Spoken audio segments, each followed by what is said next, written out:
Let's take a deep breath, boys, because the NFL is back. Today, we are going to preview the 2022 season of the National Football League, year 102 for the league, if you care about that kind of stuff. But this is an amazing time of the year. We got through quite a summer. And then after the intense offseason, with insane offseason moves and acquisitions, with controversial quarterbacks making your eyes roll and your heads turn, and then other things in between, on the field, off the field, it was quite a time since the last Super Bowl.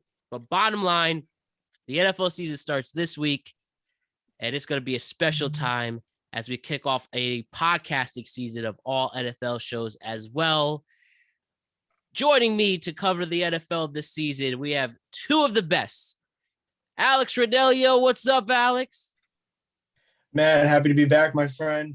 Football's here. We're back. We're happy. We're stoked. It's going to be one hell of a season. Happy to be back with you guys, brother. What a way to kick it off, Alex. And we have Bryan McKeon here. What's up, Bryan? What's going on, gents? Excited and ready to go, and can't wait to be disappointed again by the Dallas Cowboys. Oh, boy. Well, what are you going to do there? But until then, we have to go over each and every single team. We have to go through the divisions. We got to figure out who's going to be hoisting that Lombardi trophy in February. And as we begin our fantasy seasons as well, a lot going on.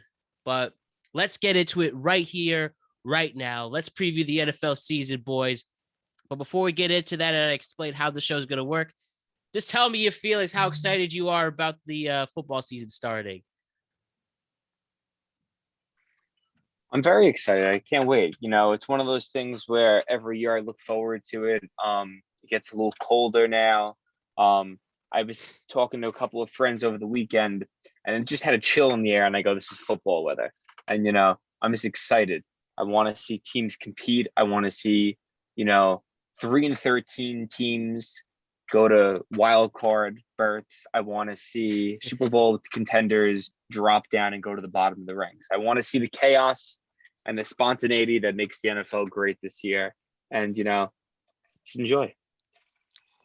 Beautiful, beautiful. Tell me, Ranniello, just how you feeling about the NFL season?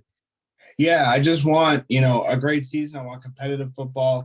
Not too many platitudes here at our intro, but I want to see some heads turn. I want to see some big plays and a few surprises along the way. So as long as my team stays out of fourth place, I'm going to be excited. And it's a lot of interdivision rivalries and new faces and new places. So it's gonna be wild. Yeah, you pretty much hit the nail on the head, all of you guys. New faces, old faces. Football's that one sport where truly anybody can contend from the start. So I think that's how we'll naturally get into it, how the show's going to roll. We're going to go through each division, go through the 4 teams, just a brief synopsis on how we think they're going to do, what their story is coming into the season, what can they expect out of it, and then where we expect them to be here on and here out. So why don't we hit it right away, and then we make our predictions on who's going to win the divisions, who's going to win the conference, who's going to win the Super Bowl, and have a lot of fun on the way from there. So let's do it. Let's talk about the NFL. So the first division we're going to go into is the NFC East. Let's talk about the New York Football Giants right now. Over under 7.5. Clearly a rebuilding year after the absolutely disgraceful job Joe Judge and David Gettleman put us through. We're starting a new regime with Brian Daboll as the head coach and Joe Shade as our GM, bringing a new personnel there. All right, let's see the storylines coming here. It's the last chance for Daniel Jones and Saquon Barkley. They did not renew Daniel Jones' 5th-year option on his rookie deal.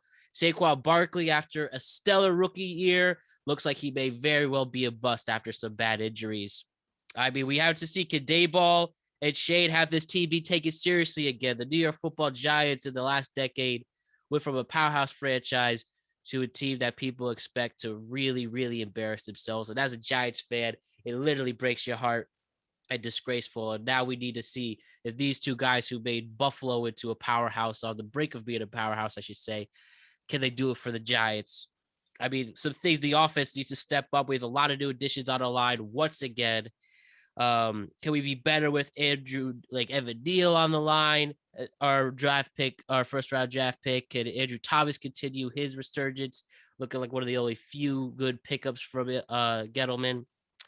And we'll see what we could do on the defensive side, which really needs to improve, especially with Kevin Thibodeau, who's going to be out the first few weeks. Unfortunately, after receiving a knee injury in the preseason. And we're going to see what our new defensive coordinator, what Markendale can do, and see with this defense rolling again.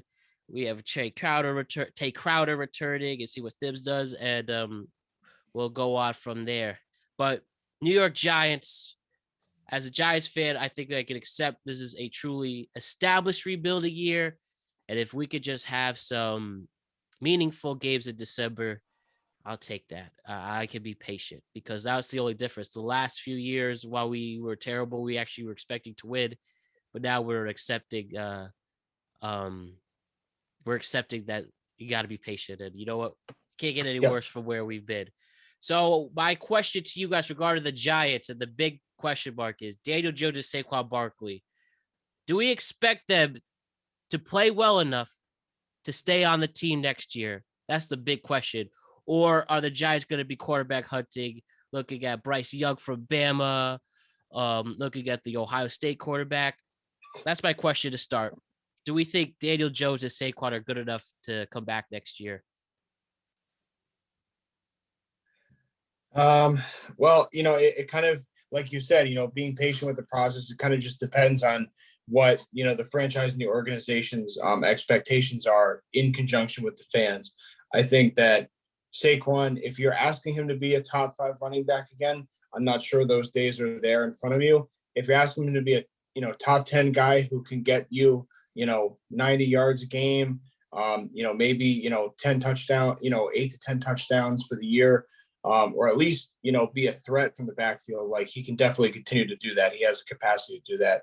Like you said, the patience really is the key. I think, Daboll having the authority to really objectively judge this 53-man roster, particularly on the offensive side of the ball, is going to be a huge part of this. You still got Galladay. He's going to be a huge weapon to rely upon. Well, no, I mean, I know we scoff, but like, if there is one thing to look forward to with Daniel Jones, like to get some kind of production out of him. But, like you said, I think they're going to have to be looking at the draft regardless. So I would be in on Barkley as a more of a 60-40 run game. And I would probably be looking beyond Daniel Jones for the next season. I think the same way, and especially, Kenny Galladay, he hasn't had one touchdown as a Giant yet.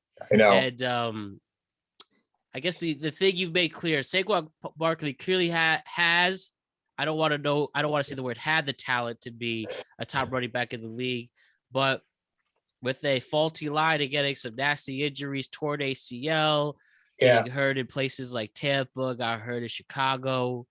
And, what are you going to do? But again, the best ability is availability in football, and even the best figure out how to stay on the field. And regarding Daniel Jones's talent, with his 3rd head coach, I think with his 4th offense in total, and the Maras still believe in this guy. And we've seen a few moments of promise, pretty accurate the ball. He's definitely mobile. I think they literally calculated he is technically just as fast as Lamar Jackson. And that was calculated when he made that 60-yard run against Philly and then fell on his face. And clearly, especially with the upgrades on our line, this guy cannot score and make plays. He is not an NFL quarterback. And then we'll just have to look at what the college market offers. And so real quick. Oh, I'm sorry. No, that's it. You were saying? Before we pass the baton to Brian, I just wanted to say, like, with expectations, like Brian Daboll wasn't just, a great offensive coordinator at Buffalo. He really was a developer. He really developed Josh Allen. He was raw talent out of Wyoming. Now, not comparing the two because it's obviously apples and oranges, but if you're expecting Daniel Jones to at least get to the capacity they were expecting as almost Eli's replacement, you could probably get there. It's going to take a little more development. Mm-hmm. Yeah, and if he's the one, if you can develop, not say like you said, getting an MVP style quarterback of Josh Allen, but if you can at least get him at a respectable level in this league, and he can at least last for many years to come, that really is an accomplishment. But I guess they really, really trust this guy, and even at least now that we can establish, and what's good that Shade said that we're gonna do with what we have, then we should be at least okay and take the pressure off of Daniel Jones. And if all this still leads to a terrible season, that turns out into a failed experiment. But why don't we talk about the next team and then focus on Bryan because he's a specific fan? The Dallas Cowboys at this moment, 10.5 is their over under. By the way, the Giants was 7.5, which is even intense for me to say. Did not expect that, but the bookies think that the Cowboys are going to have a good year. And some questions I have, and then we'll have Bryan address them as a Cowboys fan in the room. Do we expect Dak Prescott to become an elite quarterback this year? Can CeeDee Lamb officially become a superstar after Amari Cooper is now gone? He's clearly the guy. And with players like Michael Gallup, could he be? Some people said that he's had expectations, but he's fallen to the injury bug. This O-line has been the strength of the Cowboys, but they are aging. I think that's something to keep aware moving forward. And after they lost Smith with his terrible injury with the hamstring falling straight off the bone, can we see the person coming in their place can protect Dak? And can the defense still hold up when you have people like Parsons and Tavon Diggs with another year under Dan Quinn? The defense was really strong, but many people also think is Mike McCarthy a lame duck head coach? Do we expect him to, if they go on, if they fall under expectations, do we see him on his way out? And we have the available Sean Payton coming in to take care of the Cowboys. And what's going on with the running back situation? Are they going to do another 2 running back system with Zeke and Pollard or what? So those are some of the questions I have coming in with the Cowboys. Now I will toss it over to the Cowboy fan himself, Bryan. Regarding the questions I've brought up and whatever you have to add to it, the Dallas Cowboys, is this going to be a year where they really make strides, maybe win a playoff game in this decade? What's going on with the Cowboys? Where would you like me to start, Matt? We'll start with Dak Prescott. I think, is this his year that he's going to be elite? I think, yes. I think it's time for Dak Prescott to step up and become a top 7 quarterback. I won't say top 5 yet. I'll give top 7 just because of, some sophomore quarterbacks might just make some crazy jumps this year and stuff like that. Mm-hmm. A rookie quarterback like Kenny Pickett, if Trubisky does bad, could really, cause some frenzy up in the ranks the way he played in preseason. I think it's time for him to take the jump. He has no excuses anymore. He's been in the league, 5-6 years now. Mm-hmm. So I think this might be his 6th season, maybe his 7th. It's time to actually show what you got. Amari's gone. There's your safety blanket. He's gone. You have a very good backfield with Pollard and Elliott. Notice how I say Pollard first before Elliott. Yes. You have, in my opinion, you have the best trio of tight ends in the league under the age of 26 in Schultz, Hendershot, and the guy Ferguson. Those are 2 rookies behind Schultz. They played fantastic in the preseason. I watched every game, and that's not being biased. This is football. It's being a student of the game. They understand fundamentals and they do well. And yeah, they have a very question mark receiving core, but at the same time, they have CeeDee Lamb. They have Michael Gallup, who was 1,000-yard receiver, 50-50 deep threat. I would say a Des Bryant Jr. in a sense, coming off an ACL, but he should be back by week 2 or 3. And you have a rookie Jalen Tolbert. You have the USFL MVP, Turpin coming back, who had a couple of crazy special teams plays in the preseason. The offense is poised, besides the offensive line, for him to do well. And that's when elite quarterback play comes in. You have to be able to, trump the negatives. And for them, that is the offensive line. There's been many quarterbacks, Aaron Rodgers, who's had bad offensive lines and or mediocre offensive lines, I would say, and be able to surpass that. Russell Wilson, Matt Ryan, I would even call an elite quarterback in that MVP season. He had an okay offensive line, nothing crazy. I would say Derek Carr. I think Derek Carr could be an elite quarterback this year. He has an okay offensive line. Dak Prescott, it's time to get rid of the training wheels, which was Tyron Smith and Zach Martin. Let's see if the ankle holds up now that he doesn't have a left tackle and he's going to be forced to now have to go run out the pocket. Maybe have to do play action more because pocket passing, he has less time now with less protection. It's time to do that. So, yeah, I think he could do it. I think he has the potential to do it.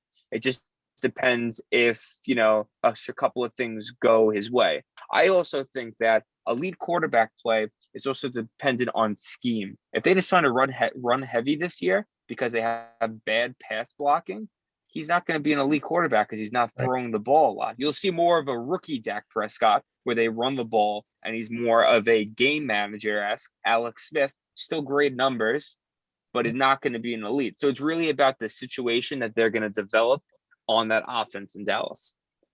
Yes. So you clearly believe that the key to winning this division is going to be all the offense and if Dak Prescott can be protected. And that's fair to say? Yes, because, I'm a defensive guy. I believe in defense, but I also understand that it's the NFL and everyone, even a mediocre defense, is a good defense. We probably this year could have the best defense in the league. But if we're playing a team like the Rams, they're still going to put 28 points up on us. We need to be able to score 29, 31, 35 points. It's how it is. That's the game. A best defense, this is what a great defense is. Shutouts, yes, but also turnovers that could score. That's a great defense in the NFL now. Everyone puts up 20 points a game. Yep. Only the Jets and Giants struggle to hit 20. That's just because of just dysfunction. That's a totally different story. Right. An average team could put up 20 points any given Sunday. Right. And my last question here, before we go to our next team in this division, does Jerry Jones kick himself and was like, damn, I made a terrible mistake paying Zeke? And now we're really seeing that a lot of offenses are having two running backs. They're really sticking to that first and really emphasizing on their third down running back. But I almost feel like because of Zeke, and you really noticed that Pollard had a lot of carries last year, that might have started this trend. Is Zeke and having his presence there, is that gonna affect this team moving forward? I would say this. Having a main back that you paid and had for 8 years worked really well in the 90s to the early 2000s when,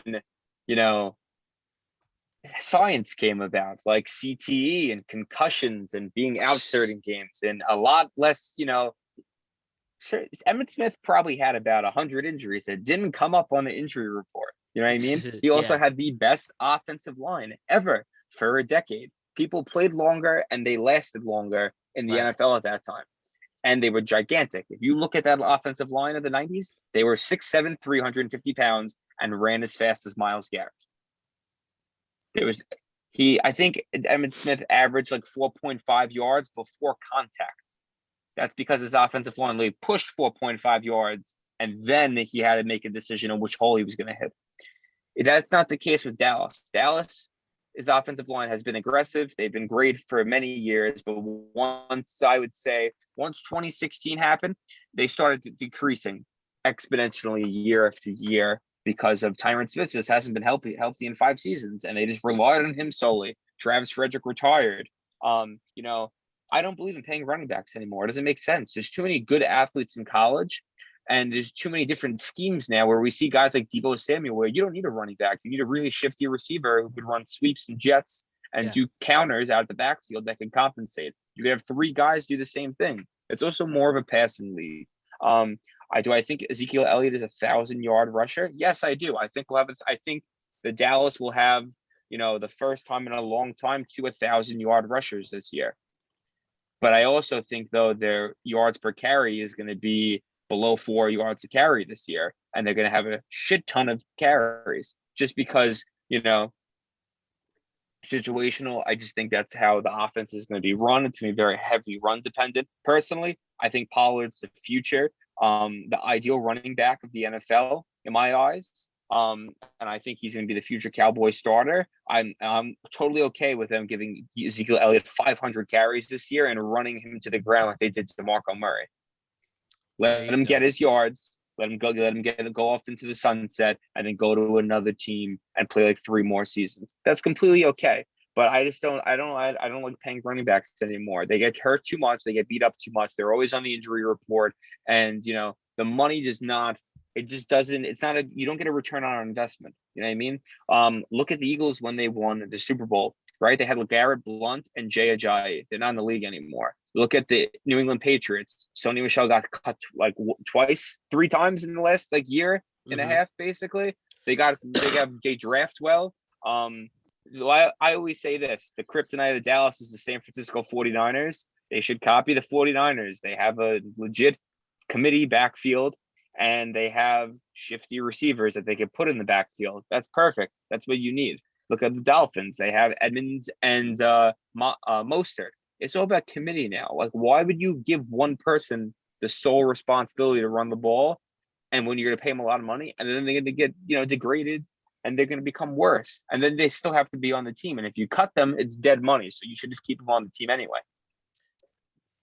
Couldn't have said it any better, Brian, on the state of the running game in the entire National Football League. So that's going to be essential to pay attention to moving forward for not only the Cowboys, but other teams as well. But you were saying, Alex?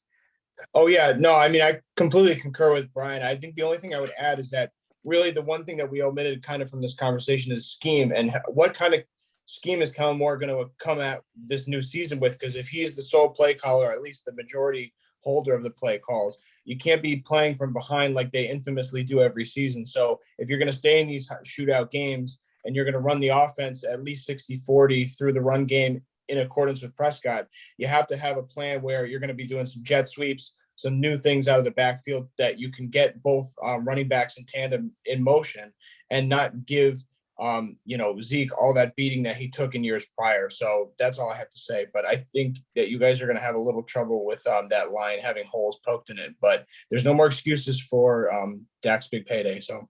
Yeah, no, absolutely. I would add this quick. You have Turpin now. I hope he plays the slot with Tolbert and they go back and forth. There's your ability to run at the receiver core. I think the best way that they're going to run their offense is doing double tight ends until Gallup's hurt. It comes back from injury. You have Lamb and Tolbert or Turpin or whoever on the outside and run 2 tight ends, and maybe even sometimes only have one receiver on the field and have 2 running backs in. Pollard and Ezekiel Elliott could both play receiver. This off season, Pollard's been playing slot because of Gallup's injury. They just need depth. So I want to see the Kellen Moore, that we hired after Scott Linehan to bring creativity to the offense, because that's what we need, because we are very 2D and predictable.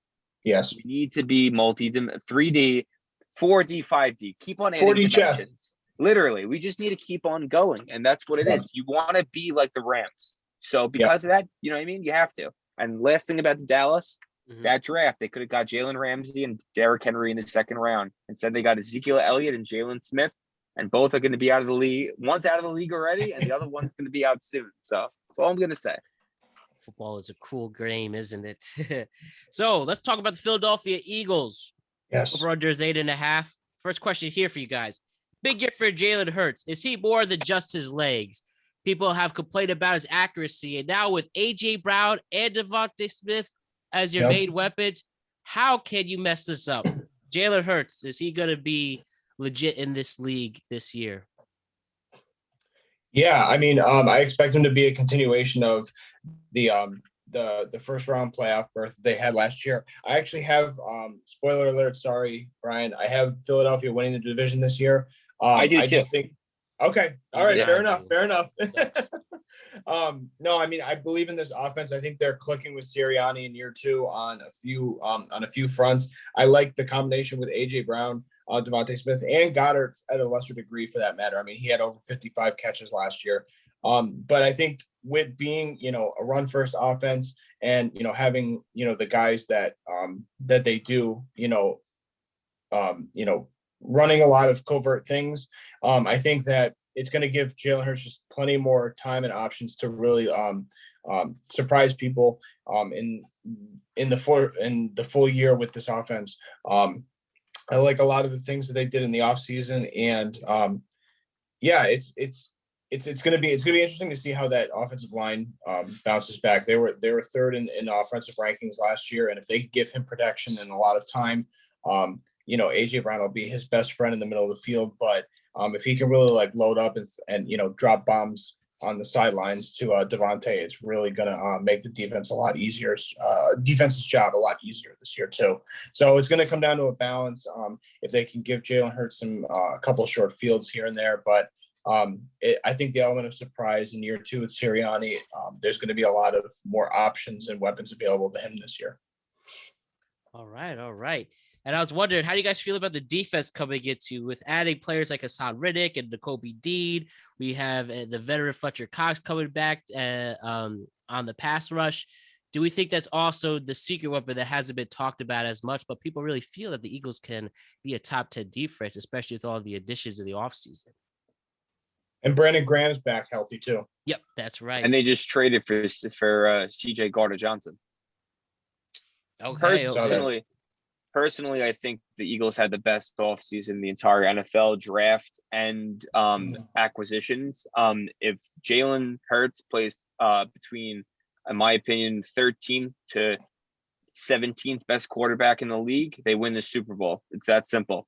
He's one of the only quarterbacks to become more accurate from college to the NFL. That's usually the reverse for many.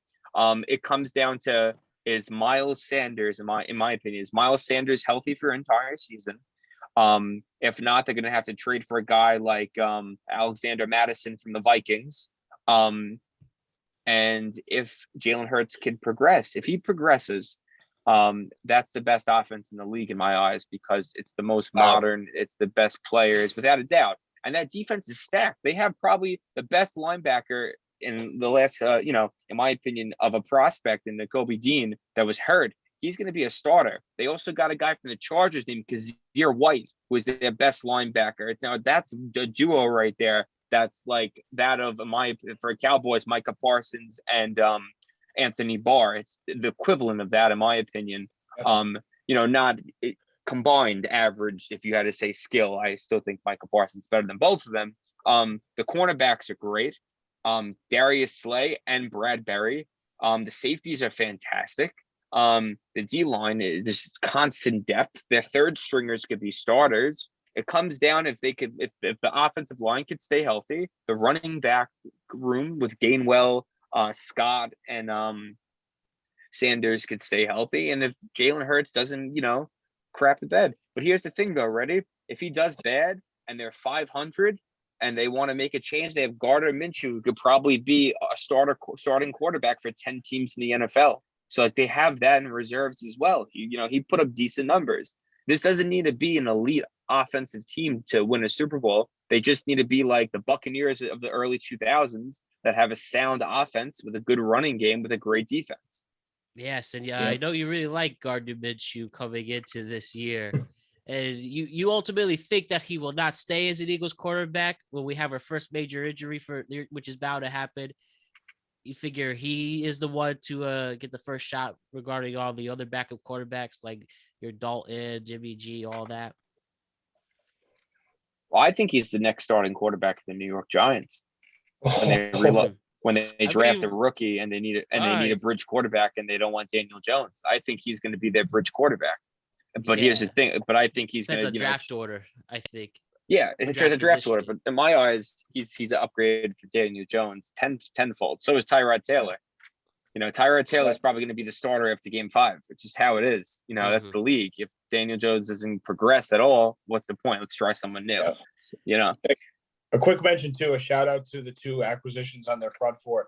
They got Sweat and Hargrave, who just came off 7.5 sacks last year as well. So a lot of people excited about the Eagles, and the last team to talk about in this division, the Washington Commanders. New team, new name.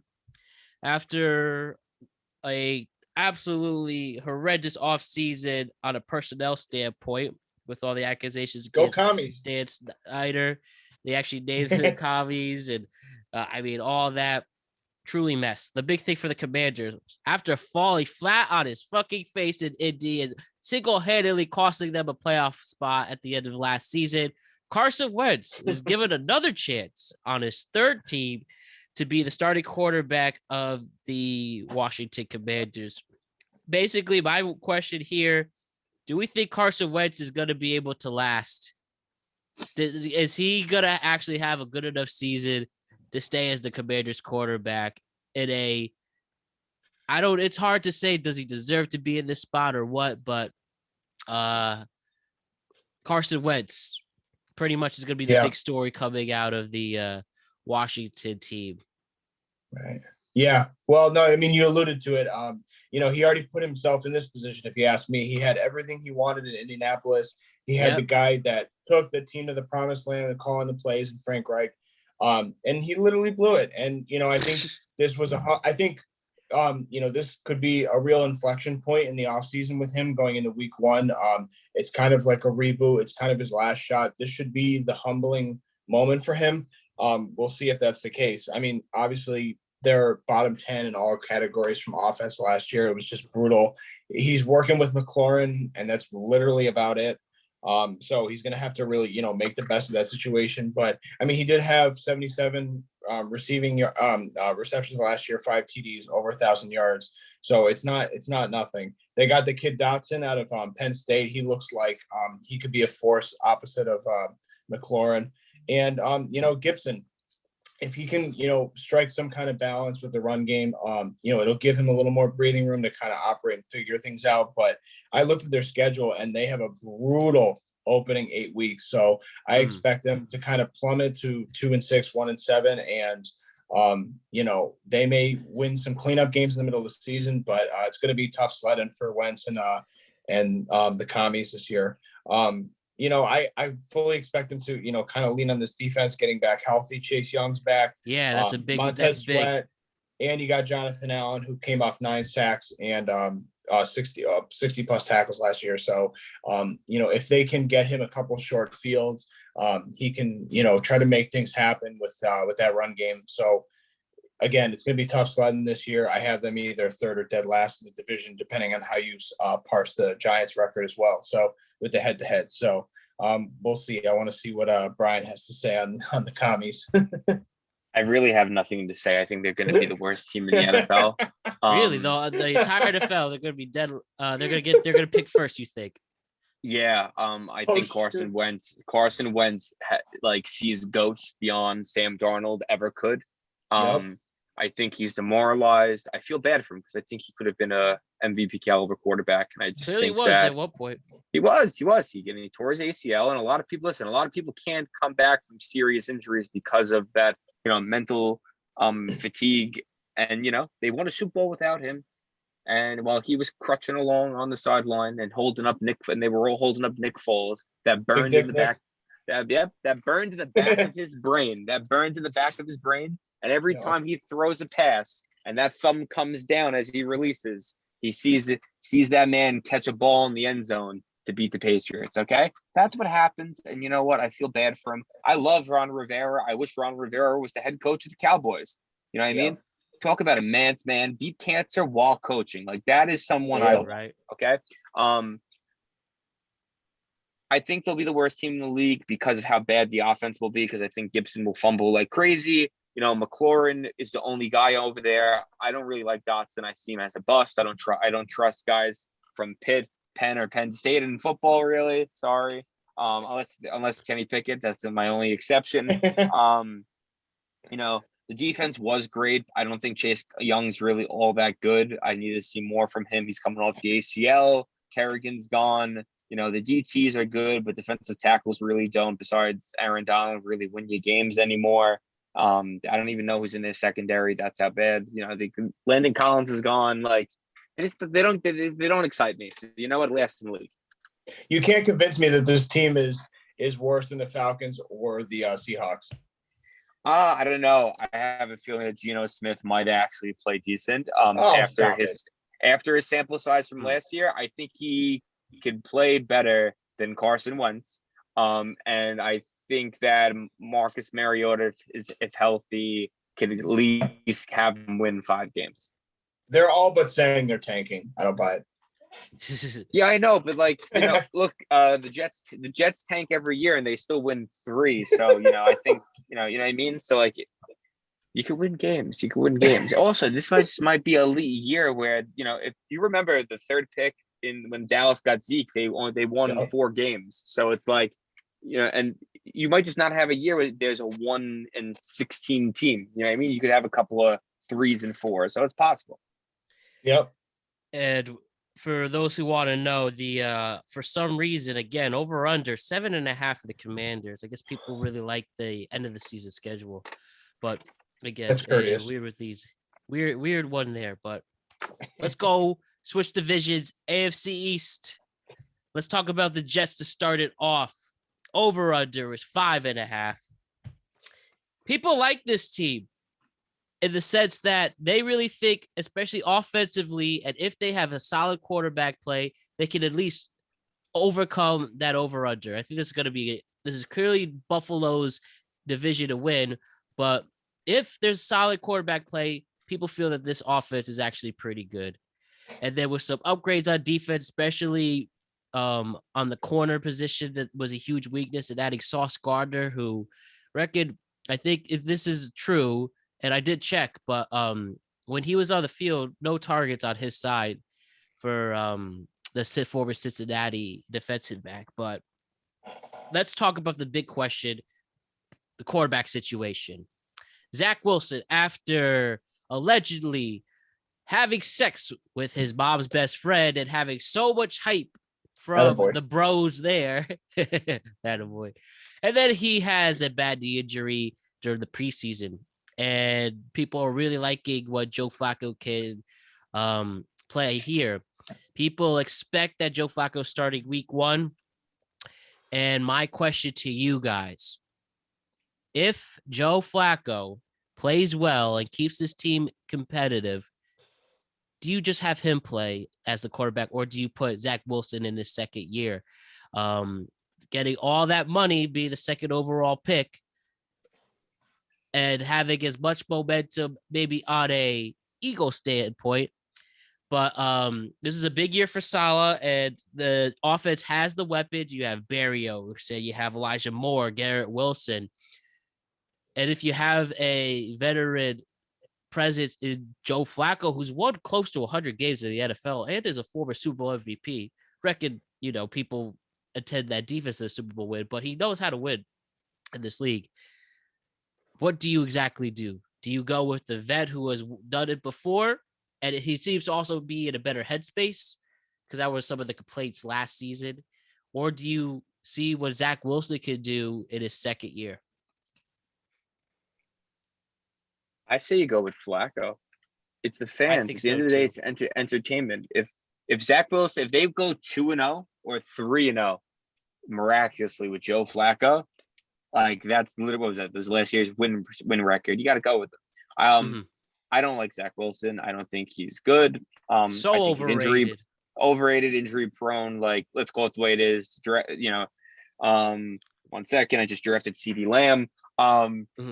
You know, I just don't think they're good. I don't think they're good. I don't think he's good. I don't see anything of value with him.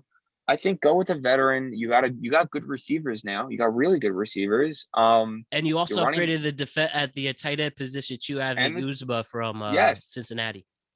You got that going on. You have a good you know, you got a good can't think. Um, what can I think?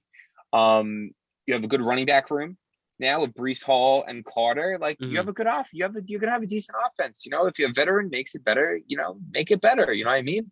And the defensive line looks really good. So I think they got potential.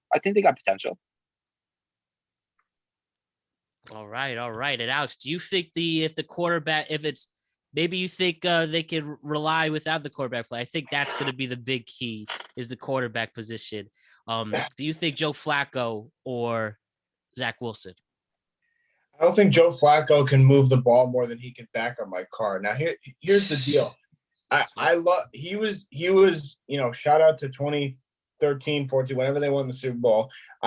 This guy has not moved the ball in any shape or form in years. I just like you said, I think the Jets have had, like, if not the second best, the best draft.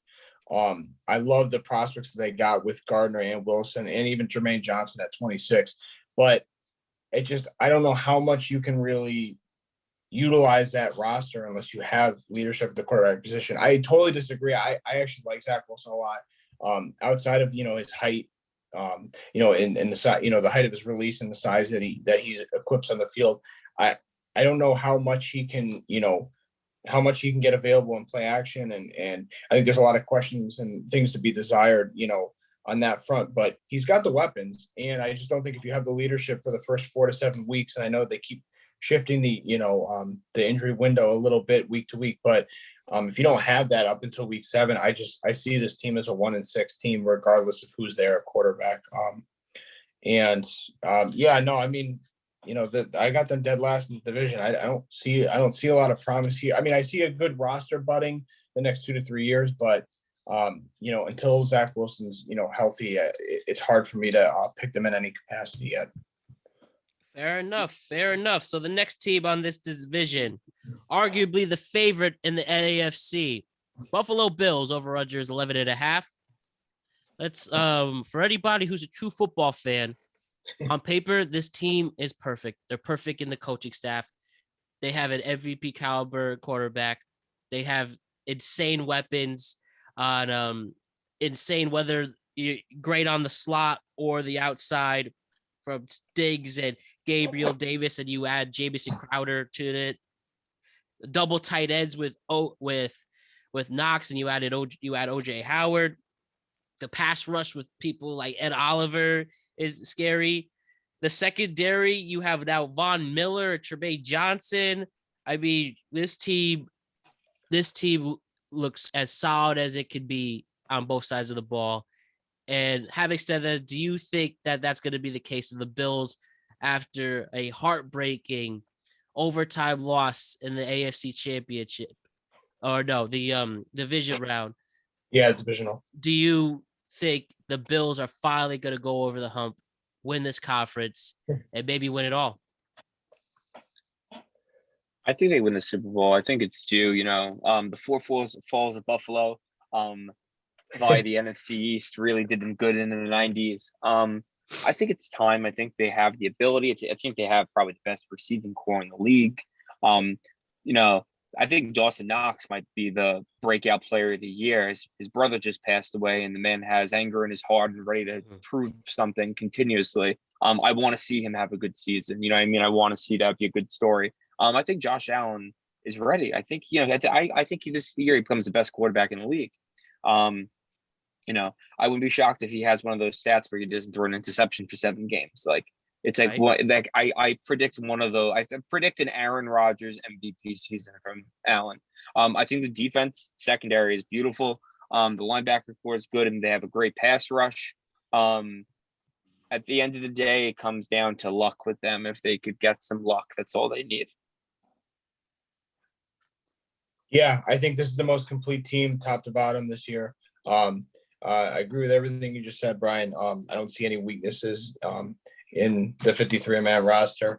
The only the one thing I did like is that they were a little thin. At the running back position, it was more about committee, in years past. And then they would get a little play action out of Josh Allen occasionally. I like the fact they pick up that kid James Cook in the second round. Yep. I think it was early. Yeah, second round pick. Yeah, just gives them a a lot more vitality out of the backfield. Something more to work with, a little more surprise. I think losing Dable is really no problem because Josh Allen has been on the ascension for a year and a half now. He's good, he's secure. I like um the defensive coordinator, Leslie Frazier, I think Yep. his name. Yes. Yeah, yeah, I think he's got those guys ready to play. The only thing that would concern me is Jordan Poyer with the elbow, but I don't think he's going to be out for more than a week or two. I think, or at least game time decision by Thursday. So I love this team. I have no complaints. I expect them in the Super Bowl, and I'm just going to I'm going to wait and to give my pick until the end of the show. Sounds great. Now let's talk about the Patriots. Over under 8.5. They made the playoffs last year. First question on this. After Josh McDaniels becomes the head coach of Alex's team, can this offense stay competitive, adding Devontae, people adding like why am I blanking from Miami? Devontae Parker. Yes. Could he be the guy for Mac Jones? And does Mac Jones take a step next year being this year being a competitive quarterback in this league? And well, with Bill being Bill, though he hasn't won that Super Bowl without Brady, can he at least make this team intimidating one way or the other? Especially after they got their ass whooped in the playoffs. Oh man, I mean, it would be one thing if you would have asked me before I saw the video footage of those joint scrimmages to now. I just predict that offense looking like the last shit I took. It's going to be tough watching Mac move the ball with Matt Patricia running the play call, even if he's back with Joe Judge. Oh God. It's just like it's like they throw these. It's like they throw their former coordinators into a hat and they just reposition them on the coaching staff when they come back to New England. I don't see how this works out. If you were to ask me before seeing I don't mean to emphasize these joint scrimmages, but if you were to tell me that prior to that footage and some of those workouts coming out, I would have probably guessed that they would win 9-10 games and be at least in contention.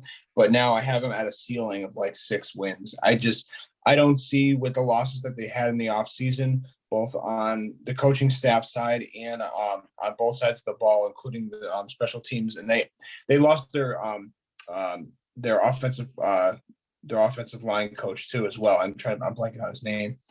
But JC Jackson, that's a huge loss. I think that's going to bite them in the ass. And they did retain Malcolm Butler back from Tennessee, but I don't know how much he has in the tank. It seems like Tennessee is moving in another direction with that defense, so it doesn't make me feel a lot better about that. I see this as a 6-win team, and I think that Bill's going to have to take a hard look in the mirror at the end of the season.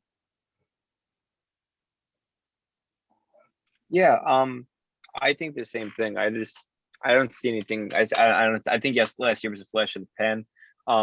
I see them more as a run-heavy team this year because the running back room is fantastic.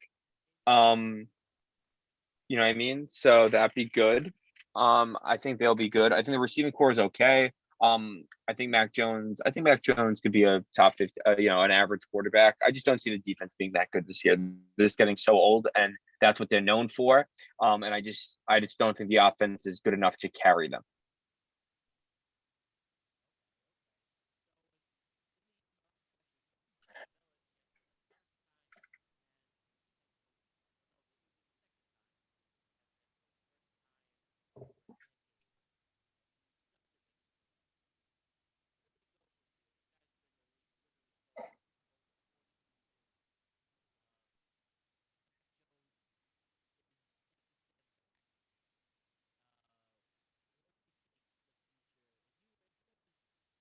I don't think I could hear you, Matt. Excuse me. Oh my goodness. How did I mess that up? All right. As I was saying, with the off microphone, now I have my mic on.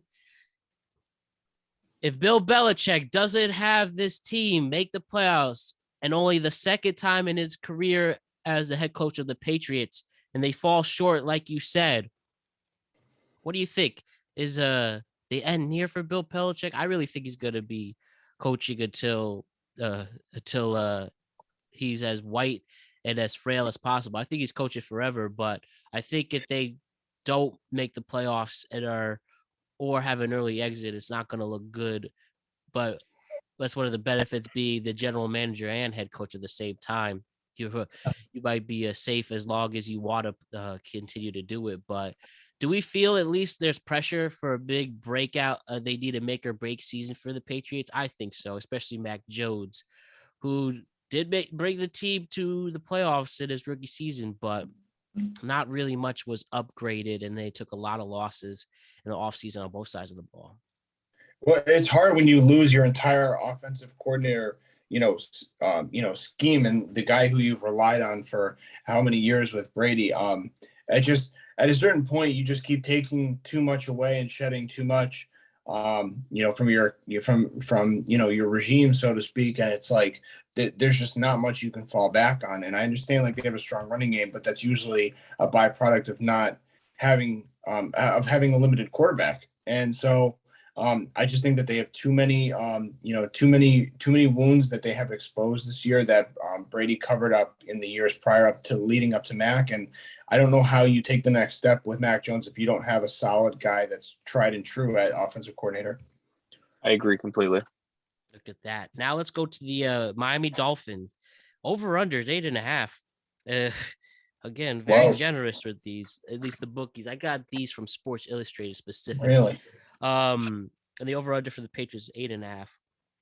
They have truly what I think is the funniest coach in the NFL in Mike McDaniel, the offensive genius who helped legitimize the 49ers.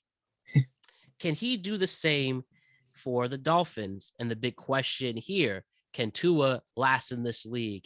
One of the biggest acquisitions of the offseason was Tyreek Hill getting traded over there. Can Tua be legit when you have Jalen Waddle, Tyreek Hill, and the underrated Mike Gesicki at tight end? What do we think?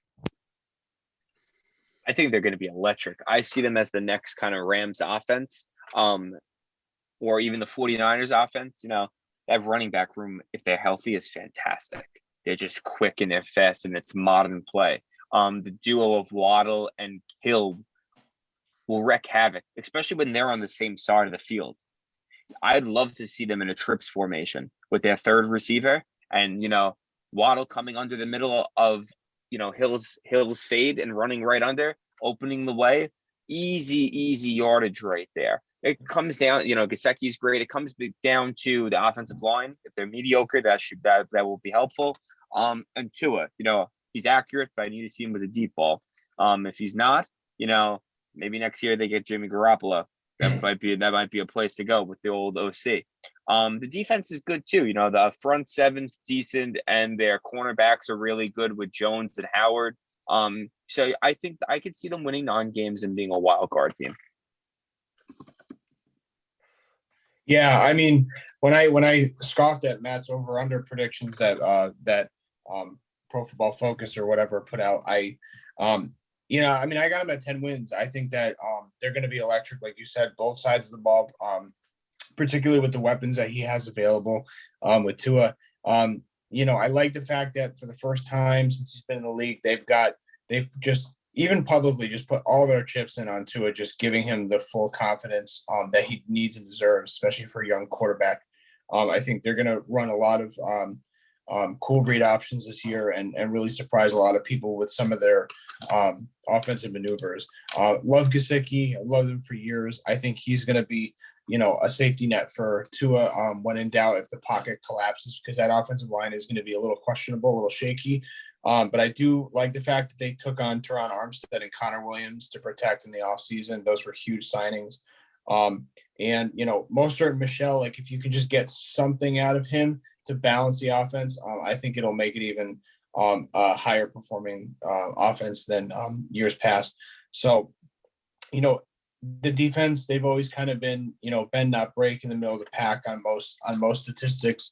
I don't expect them to really take the ball away particularly too much. They don't have a lot of guys in the secondary that really impressed me, but if they could be more of an offensive led team and really get out, and throw the first punch in a lot of these games with their schedule. And they have a pretty fairly reasonable schedule. I think that they could really, by week 10, halfway, or week 9, week 8 through the halfway of the season, they could have a really formidable record. So.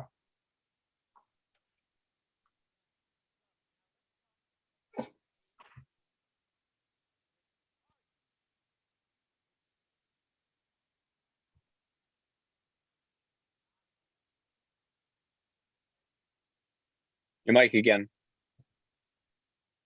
Excuse me. There you go. This will be the second and last time that happens.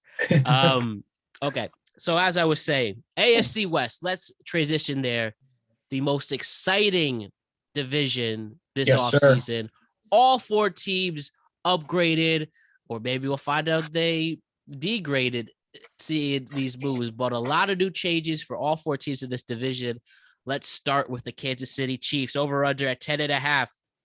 The major change is Tyreek Hill leaving Patrick Mahomes and Andy Reid to go to Miami. They replace him with Juju Smith-Schuster. And this is it. Patrick Mahomes, quite frankly, the past few years was everybody's favorite on a mainstream level. People love Patrick Mahomes. They hate his brother and wife. But now he has to legitimately show what he's got. With all due respect to Mahomes, I think you could have Rudy or me be quarterback and, win 2 out of 3 AFC conferences. This is it for Patrick Mahomes to show what he's got. It's not that much different, but when you have your number one weapon go somewhere else, you have to prove if you are really this Hall of Fame caliber player that some people are bestowed on him fairly or not. So the big first question here is Patrick Mahomes going to be successful without Tyreek Hill? And you also have an aging Travis Kelce, an aging line and all that. But the main thing, can Patrick Mahomes win with Juju as the number one? I don't think he's a number 1 receiver. I think McCole Hardman. I think it's Travis Kelce, McCole Hardman, Sky Moore, and Juju Smith. That I think that's how that goes. I think Patrick Mahomes is probably still top 5. I think Patrick Mahomes has the ability. It's about the decision making for him. Does he make sloppy plays? That's going to dictate the season he does, because when he gets rattled, remember, he gets a little sloppy. If you remember the Super Bowl against the Buccaneers, he got sloppy towards the end when he got a little nervous and got pressure on him. So if we see that, we know his kryptonite. But I also think Travis Kelce, even though he's aging, might actually go for 2,000 yards, like some ridiculous number. I could see him nearing 2,000 yards receiving. I could see him going, personally, I see him going minimum 1,500 yards receiving this year, Travis Kelce. I think he might have 10 catches a game. Like he's the safety blanket. And, it's a different type of receivers now. They're more intermediate route slant guys. So that means that he's going to have to sit in the pocket more and wait for these routes to cross and develop. So you might get Kelce now where usually, fade's not there, hit him for 10 yards. Now it's more read the first option, the second option, the third option, back to Kelce, 20 yards. He's going to get those chunk yards more, I think, just because of actual progression in the, in the throwing, and figuring out where to throw to. So I think he's going to succeed in that. And I think they'll win the division. Damn. Yeah, a lot of conflict of interest coming in to the podcast now. We're starting to beef. Bring it. So not to spoil the rest of this division, but I actually have all 4 teams 11-6, but the tiebreaker goes to the Chargers, and I have the Chiefs in 3rd place in this division. So put that aside for a second. I agree with a lot of what Brian said. Also, just a quick point of order. They also picked up Valdez Scanlon from Green Bay, which is actually a nice pickup. Nice. Actually, Yeah, you're right. Yeah, just as an addition to that receiving core. I'm not concerned with anything on the offensive side of the ball, they're obviously going to be a little lean, a little lean in the, the backfield. The running game's never really been strong. They've been more pass heavy. So I think you start to see a little more, a few more complex, kind of reads out of the backfield to kind of shake things up with Bieniemy. I think Tyreek is going to hurt a little bit. And just in terms of like the long ball, like they may be a more of a conservative offense coming out of the gate at the beginning of the season. I don't think they trust this defense. I think losing Tyrann Mathieu is definitely a bigger deal than people give it credit for. And you're replacing it with some rookies. Yeah, so I think they're going to have a few holes in that secondary, not just around this, around the middle of the field, but on the sidelines as well. Chris Jones and Frank Clark, like I know that Chris Jones had 9 sacks and almost 20 QB hits last year, but I just don't know how quick those guys are. They're not young, and I don't know how well they can hold up. On the line, going deep into the season. So I think that a lot more pressure and a lot more weight is on Patrick Mahomes to get through this regular season, and ultimately, I think that they're going to just squeak in around the 7th seed when it comes time to play playoff football. So fair enough. And with the next team to discuss in the 2022 NFL preview for this podcast, we have the Los Angeles Chargers over under 10.5. Basically, does Justin Herbert complete his ultimate rise of being a top 3 quarterback in this league? Defense really upgraded, adding J.C. Johnson from New England, as you said, Khalil Mack to see if he still has anything left in his Hall of Fame career. Gave up a lot of capital to get these guys, but it seems that if they could stay healthy with their weapons, you have Euchre and Williams and all that, the LA Chargers could finally make the playoffs for the first time under Justin Herbert.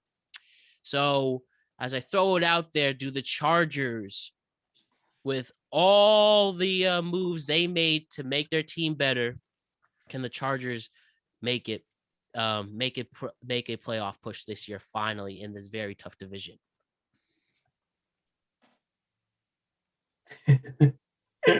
Brian, you want this one? Oh, it's man. hard. Like, it's the best division in football. It's the best division in football. Like, they should win the Super Bowl. Like, they should play the Bills in the Super Bowl. And like one of those teams is that's, in my opinion, Chargers Bills is the most even Super Bowl matchup ever. Yep. It's literally the same offenses and similar defenses. Like that's how that should be. Yeah, you mean conference championship though. Oh yeah, my bad. Yeah, conference championship. I bet. Most even one ever. I just think they're gonna not. I don't see the clutch factor yet at Herbert. I don't see the Herbert clutch factor yet. He don't got it yet. You know what I mean? He doesn't have it like Derek Carr had it against Baltimore in overtime. So it's like I need to see that. And the receiving core is great. The running backs are good. Here's the only issue though. Eckler asked for less carries this offseason. Because he wants to last longer and get paid. He asks for less carries. If that might hinder them. I don't know who their backup is, but the secondary is good. Like they're all. I see them making the wild card. Yeah, I mean, at a minimum, they're making the wild card. I actually had them winning the division. With that 11-6 conundrum that I fell upon with all 4 teams, I actually had them winning out by virtue of the head-to-head wins. But no, I mean, I agree with everything you said. I think that they're the best team, pound for pound, position by position on paper, besides the Bills. I think they check every box. I hate saying this because I obviously hate the Chargers, but I love Herbert to death. Wish I had him as my quarterback. Even with Derek Carr, I still love Derek Carr as well. It's another conversation. But the offensive line is loaded. They're a top 10 by Profile Football Focus. Eckler's a monster. I'm not too concerned with the carries. I think he was maybe a little concerned the way they dealt with the Melvin Gordon situation years back and the way they tapered off his catches. So, his carries, excuse me. I like the fact they drafted that kid, Zion Johnson. That'll be a nice addition on their offensive line. What can I say? Keenan Allen, Mike Williams, They both had over 1,100 large yards last year, combined for 13 TDs. I like they picked up Gerald Everett at tight end from Seattle. That was a big acquisition. Another safety net in the middle of the field for Herbert. But I mean, this offense is going to be loaded. They're going to be in shootouts. I love their front four. Bosa and Mack are ridiculous. I don't see any holes with this team, and the only questions I have are the clutch factor, like you said, Brian, with late game situations. How much has Herbert learned from his past experiences and those tough last minute games? Are they going to continue just being the same old Chargers in crucial crunch time situations, or are they going to make that next step and actually break through? So it'll be interesting to see this year.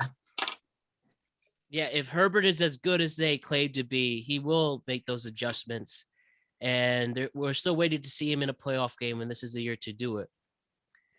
Denver Broncos are next with another major acquisition in Russell Wilson joining the Broncos. They transferred ownership this season, and now with Jerry Jeudy and Courtland Sutton together, they have the Denver Broncos looking like that they could finally win. And people said that was the one thing they were missing last season, was a legitimate quarterback. Drew Lock wasn't the person. So is Russell Wilson on his second team going to be leading the Broncos into a good place this year? Plus, you have a new coach, Nathaniel Hackett. He helped the Green Bay Packers out. He was the offensive coordinator, helped Aaron Rodgers. And people really think that this team's also very, very good on the defensive side, especially with their quarters inserted, Darby and Simmons, especially. Denver Broncos. Brian, do you think this team can do you think this team can return to some type of glory this year under Russell Wilson? I think the division's too hard for them to overcome their defensive liabilities and their offensive line disadvantages. The offensive line is still young, they're still growing, they're average. I think that the defense is just, the front seven's good. I don't really see besides Pat Surtain, I don't see the safety and Justin Simmons. Like, they have those two other weaknesses at cornerback, slot cornerback, and safety. I just don't see the defense working together enough and being good enough to stop the Raiders, the Chargers, or the Chiefs. So like the odd team out in this one. Yes, they're the odd team. They're the best. They're the worst best team I've ever seen. And also it's like, Courtland Sutton, ACL. Their receivers love to blow out their knees. Like, KJ Hamler is always hurt. Jerry Jeudy's always hurt. They don't got Noah Fant anymore at tight end. The running back room should be good. I think Wilson will do great because, what he did with Seattle, he could definitely do better with the Broncos staff. So I think they win 9 games. And maybe slip into the wild card. It's very hard. I feel bad for Russell Wilson because they just need time. Okay. Do you think time is not on their side as well, Alex? Well, ultimately, I think because all the weight is on his shoulders this year, I think ultimately that's why they do sneak into the playoffs. I take seriously all the concerns that Brian brought up. I think that they do have an injury riddled past, and with that offensive line, he needs protection for the first time in his career since being on the heels of that Super Bowl run that they made years ago. But I like the tandem that they have with Williams and Gordon. I think that's really going to give him some breathing room to get involved into the immersed into the offense, because it is going to be a bumpy start. But luckily, they don't have too difficult of an opening schedule. I think the defense, third in points per game last year, 8th in yards per game allowed. Their pass defense was 6th overall, and they were 4th in completion percentage. So I expect them on the defense to be in full lockdown mode, barring any major injuries. I know a lot can change through a season, but I fully expect, with that organization and that coaching staff, that new coaching staff, I expect them to really become a cohesive, 3-unit football team, halfway through the season, and, just put Russell Wilson into the best positions to win. I think that was really the biggest issue with Seattle, was that it felt like it was an oil and water, playing with the unit that Pete Carroll wanted to put in place. And I think that now, with the acquisition going to Denver, I think that whole organization's taken a deep breath and kind of scrubbed the board clean, saying, look, we have a chance to, take the next chapter and start winning football games again. And we're going to have to do everything we can in our power to make sure that this offense runs the way that Russell intends it to. So I think that this is a real testing year. And I think that luckily for him, I think the first few weeks that they can really immerse him into the ebb and flow of this offense in a way that's a smooth adjusting period. So I got them in the playoffs. I think as the third team out of that division. So we'll see. All right, now let's get into your Raiders, Alex. So much to be excited for. Josh McDaniels is now your new coach. Your over-under is 8.5. You made the playoffs even after the dysfunctional season you had with players and head coaches, whether they're threatening name with guns. We all know the John Gruden emails and all that. And now John after Madden. that, the passing of John Madden for sure. Yep. May he rest in peace. Remind me, who's your GM again? I think it's still Mayock. Yes, Mike Mayock. And look what happened. You have Devontae Adams coming on. He's going to obviously be the number one for Derek Carr, his best friend. Chandler Jones is joining Max Crosby on that defensive line. Now, this team is very exciting. And after a very, very tough loss in the playoffs against Cincinnati, your team really upgraded on both sides of the ball. So the floor is yours, Alex. And then, of course, comment on that as well, Brian, if you have anything to add. How you feel about the Las Vegas Raiders? I mean, it's the weirdest thing. I've never been more excited for a season since I was, a little kid in 2002 when they, went to back-to-back Super Bowls. So I've never been more excited in my life than watching, getting ready for this team. I think this offense is going to be insanely electric. I mean, if you just look at our four top guys, you got Devontae Adams, Hunter Renfrow off an all-pro year, Darren Waller, who when healthy is a top 5 tight end, and then you still have Josh Jacobs. It's like, I mean, my God, between the 3 receivers, it's like, who do you even double? And second of all, with that running game, if they can shore up some of the holes in the offensive line with the draft picks they've had the past 3 years, I mean, this team is going to be explosive. They're going to be fun as hell. But I have them missing the playoffs. Really? Because I hate saying that because I have them winning 11 games again. They're so loaded on offense, but I just think that this defense, there's just so much to be concerned about in the secondary that they just still haven't clarified. I like grabbing the guy from blanking on his name from Indianapolis. I think he's Rock Ya-Sin. Yeah, Rock Ya-Sin. Thank you. I think he's going to be a great addition. Trading out for Nate Hobbs and Trayvon Mullen.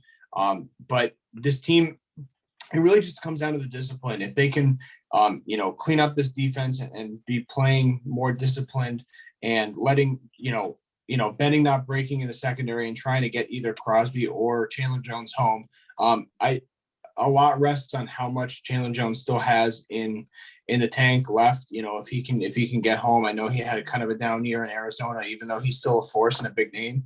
But yeah, I mean, I even like the fact they added Kenny Drake as well to back up Jacobs. I think was really, really great, especially losing Jalen Richard in the offseason. So, if these guys can stay healthy, they're going to be an electric offense.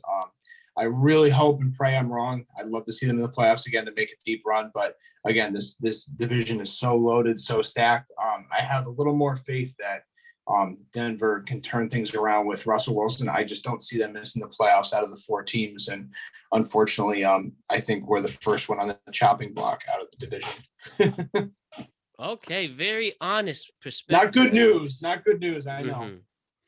But I'm sure you feel at the same time that if any of these teams blink too fast or blink too early, that the advantage of having this stacked division that they could slip right in. And the thing is, the reason I say that they're going to be the first one out is because when I went week by week through the 18 weeks of the schedule, I had them splitting all of their division games head to head. So I have them 1-1 against all three opponents. That was really the biggest loss for me. But that could easily flip. That's the thing. Okay. I think that is the case too. Bryan, do you feel the Vegas Raiders are also going to be the biggest losers in this big division or not? No, I think they're going to make the wild card. Put it like this: I agree with everything that Alex said, and then I'll add this: they'll make the playoffs if Josh Jacobs and Jonathan Abrams play full seasons. Fair. They need to be able to rely on him to run the football and have 1,200 yards rushing. And Jonathan Abrams needs to be able to play like the safety he was drafted as, and he needs to be Jamal Adams, but be able to get interceptions. That's how he needs to play. He has the ability to be a top 10 safety in the league. He needs to play like it. He needs to stay healthy. It's time. Yep. I think the issue with him in years past is that he was just far too undisciplined, and he was allowed to be under the Gruden regime. And I think if he stops headhunting and plays a little more conservatively and drops back in the middle of the field, I think that he could be a real disruptor, especially on full display with the 6 games in that division this year. So I think there's a lot of questions to be answered the first half of the season with Abram and the rest of that secondary, and we'll find out. We will find out indeed. Now let's go to the NFC West. All right. Let's talk about the reigning Super Bowl champions, the Los Angeles Rams. And the big question, can they repeat? And well, they made quite the addition. You lose Odell Beckham Jr., you add Allen Robinson. You lose Von Miller, you add Bobby Wagner. Matt Stafford, if he continued to have this amazing renaissance in the second half of his career, I don't think there's any doubt that Sean McVay can lead this team into a good place once again. And if Aaron Donald just stays as Aaron Donald, doesn't swing his helmet at anyone, again, this team could be in a good place again. I do think there's a good chance that the Rams can repeat. Do you guys feel the same way? I think they have potential. I think the offense has potential to be exactly the same. I think they'll get Odell Beckham back later in the season for a playoff push. They'll re-sign him. You feel that? They already have a locker waiting for him. They have his locker empty, waiting already for him. Like, it's that simple. Matt Stafford's wife talks to him about joining. Like, that's how much he's going to be back. I think the defense is going to decline. I think that the Aaron Donald amazement of being this good, I think he's going to be like JJ Watt. I think this is the year he gets hurt, or degrades. Like, you can't be that good for so long at such a physical impact position and not eventually get a little wear and tear down. So I think he takes a step down, and I think Jalen Ramsey's cockiness finally gets to him. And look, you could argue that it did in the Super Bowl. He played awful. It'd be Jamar Chase, the rookie, made this future Hall of Famer look awful in the big games that mattered the most, and he had a really bad postseason. So maybe the cockiness is getting to him. Who knows? At the same time, though, how do you guard Jamar Chase? Well, if you are a Hall of Fame defensive back, you are supposed to, but it's fair enough that that could be debated. Yep. So Sean McVay, if he is as guru as he can be, and for some reason people thought he wouldn't come back, but he is here to stay. Do you have anything else on the Rams, Alex? Yeah, so I think that they're gonna, come out stumbling a little bit early in the season. I think kind of like what Bryan alluded to, having that long, postseason always, wears on the rosters, and you see it in the first half of the season. And then, guys start to, become a little more conservative with their body and kind of, take a little time off through the middle of the season in preparation for a long deep run, especially with them, with their youth, and, a push, being formidable to become a franchise, a real force for years to come. I mean, I think losing Robert Woods is probably, a consequential piece of this, but I like the fact they added Van Jefferson. I think that adds another element to this offense and how they can gel while they figure out the OBJ situation. I love and hope that Cam Akers stays healthy and comes back healthy. Again, similar to, the Bills, I have them going back to the Super Bowl this year. I just think that they're going to have a few issues real early in the season. I think they lose the opener, and I think that they lose a game to Arizona. I think it is like week 3 or so. And I think they're going to be working a lot of things out the first half of the season. I think losing Whitworth was a big deal as well that no one really kind of talks about, and we'll have to keep an eye on Stafford's elbow and his shoulder as well as we go through the season. I think they're going to be playing an off-brand style of football in preparation, kind of slow rolling to the playoffs, the way we kind of saw Kansas City have their issues the past 2 years in the middle of the regular season. It's one of those things where it's kind of like, we know where they're going. We know they're ready for the playoffs. Let's figure out how we can, reduce the damage that can be done to our roster. And like you said, Brian, it'll be interesting to see how Aaron Donald, ages throughout this regular season as well. You got it, man. You got it. Let's talk about San Francisco. Over under 9.5. What a weird team to really analyze. So it looks like that Trey Lance is going to get his shot. He is going to be a starting quarterback. And is he going to be the mobile quarterback with a really good arm? Jimmy G, what the hell is going on with him? And personally, I mean, I do see, but I don't see at the same time. This guy who got a team to the Super Bowl, almost got them to another Super Bowl last season, and people don't trust or like him. But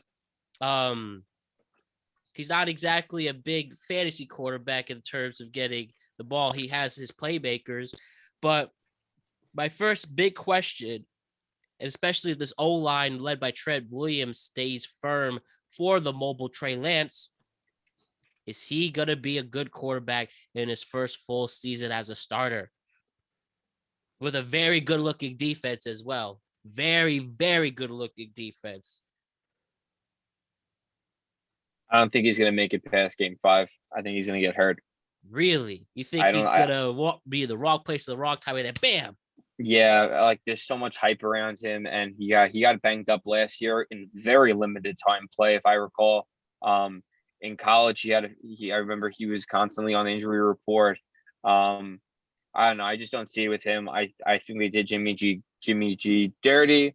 I liked him a lot. I thought that he had a lot of potential. You could say he had a ceiling, but his ceiling brought you to a Super Bowl where if he doesn't throw, and if he doesn't, they say, if he doesn't overthrow Emmanuel Sanders, they win. But it's like, okay, if a bunch of other things didn't happen, like that, their defense let up that much yards, they would win. So like, you play devil's advocate with that. And if, they swing a couple of plays against the Rams, they go to the Super Bowl again. So my thing is like, don't fix something that isn't broken. I know you want to improve, but this was a good option, Jimmy G. And now you're going to try to improve, and I think it might fall back in go right in the face. Interesting. Yeah. Interesting. Yeah, no, I couldn't. This team is so fucking weird. My cousin's like a diehard Niners fan. Him and his buddy have weekly heart attacks watching this team. Just seeing what they do with the roster and restructuring this contract. So up until I heard the news that Jimmy G did get re-signed with the $8.5 million extension in signing bonuses, I had them missing the playoffs and under 9 wins. But I think that something really changed the last month leading up to the season, where in training camp they were not happy with what they saw to Trey Lance. So I'm fully under the impression that they're going to give him about a 6-week runway if they do in fact confirm that he is the starter for week 1. And I think that if things don't go as planned, if they're like 2-4, 3-3, and they're shaky by week 6, they're going to pull the plug, because I think that they're looking at this roster and Jimmy G, and they're saying, look, we were literally a ball bounce away from the freaking Super Bowl. And this team is a Super Bowl roster. Again, and this is a Super Bowl roster. The window is still tightening. Shanahan is on the hot seat because when he's not with Jimmy G, he's a losing coach. And there's something to be said for that, especially when the media comes so hard down on Jimmy G. I think John Lynch and that entire staff know what's at stake, and that's why they re-signed Jimmy G. But I think that this team and this roster is loaded top to bottom, similar to the way that the Chargers and the Bills are. And I think that honestly, getting the Debo contract done, every signing and every addition they've made in the offseason shows me that they're all in. And I think that the re-signing with Jimmy G is just a nail in the coffin on that. On any speculation, any doubt that they were not all in. So I have them 11-6. I got them in the wild card, and I fully expect them to make another playoff run, assuming that Trey Lance does not take the keys to the car. It's a weird fucking team. It's a weird team. Especially, and then again, you can't discount the really good defense when you have people like Travarius Ward at the quarter and Nick Bosa being Nick Bosa. This team just knows how to win. They remind me of like the Giants in baseball in the 2010s. They just know how to win when it matters the most. But yeah. Oh, sorry, man. I was gonna have you finish your thought. Oh, that was it. They just know how to win when it matters the most. I don't know what to make of Kyle Shanahan. It's either he's boy genius, or he has these demons of Jimmy G in his closet, and he's got all these skeletons in his closet, because literally he's not even a winning coach, yet he's deemed as the boy genius, the heir apparent to Sean McVay.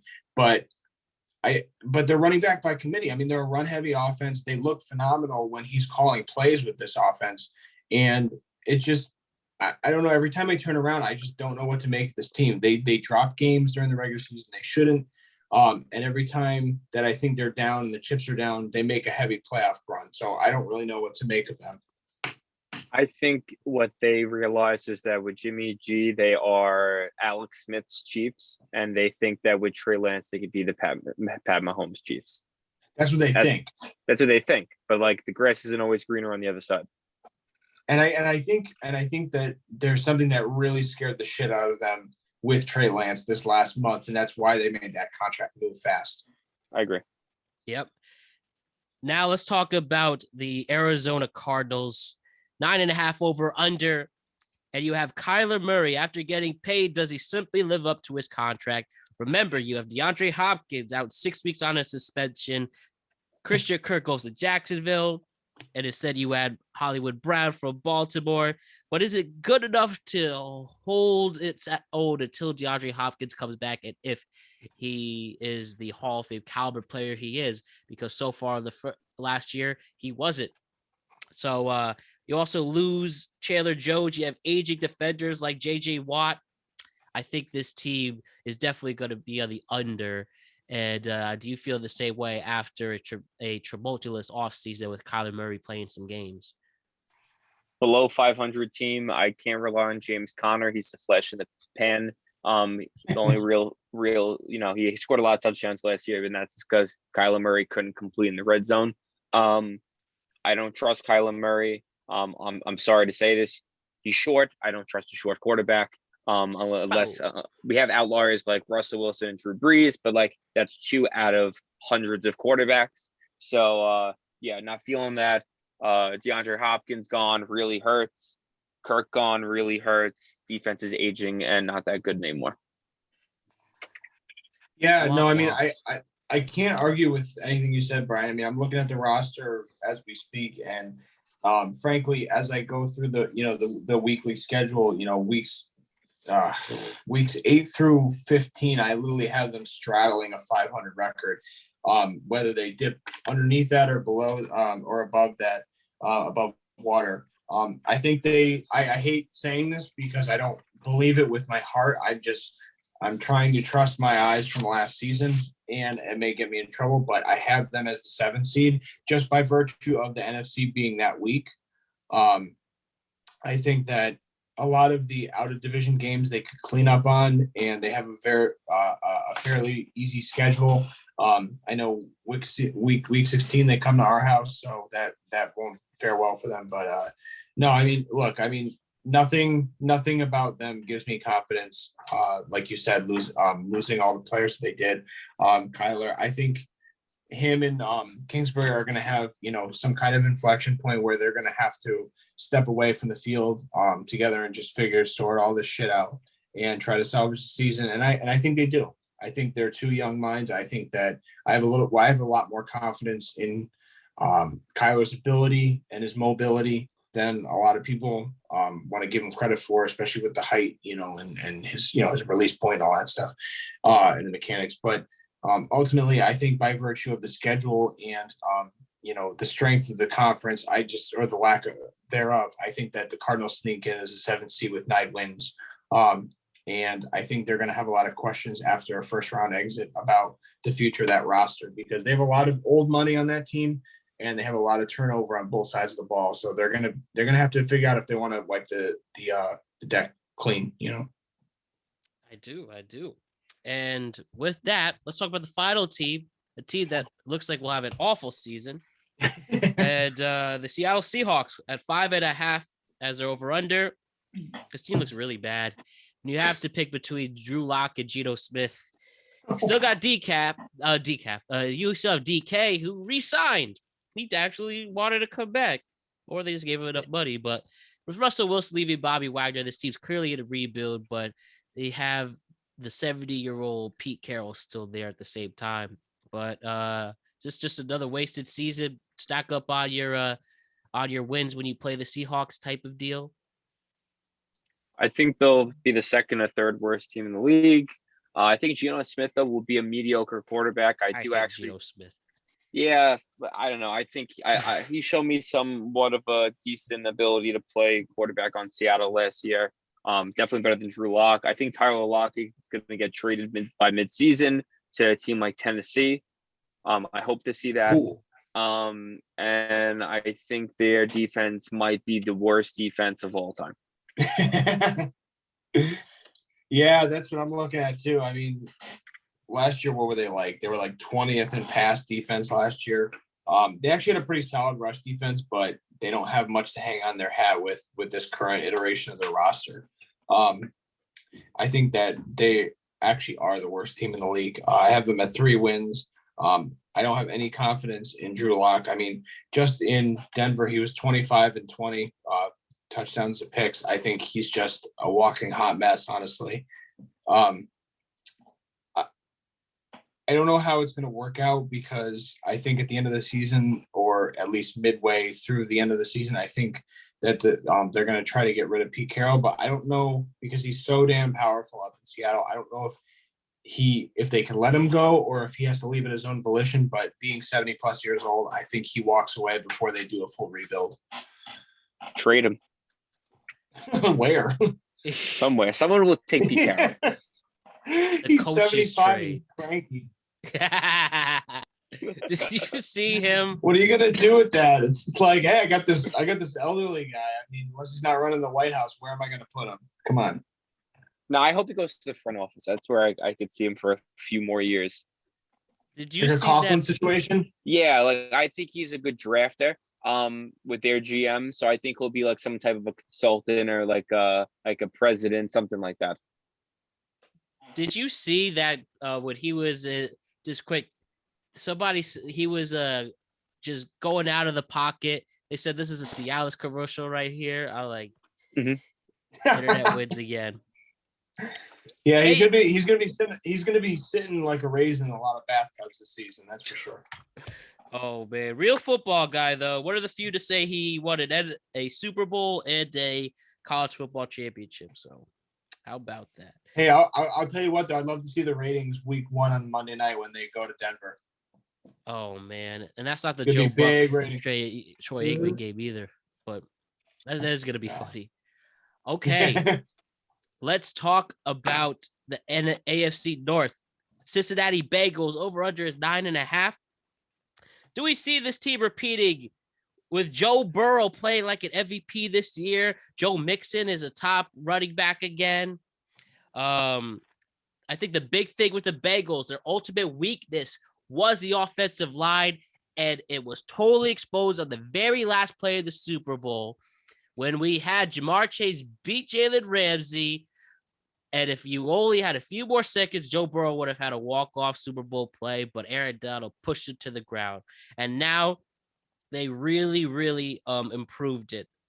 And you add like Collins from the Cowboys, sorry, Brian, Kappas from the Bucks, Kara's at center from the Patriots. This team filled their ultimate weakness. Do we see the Bengals prospering because of it?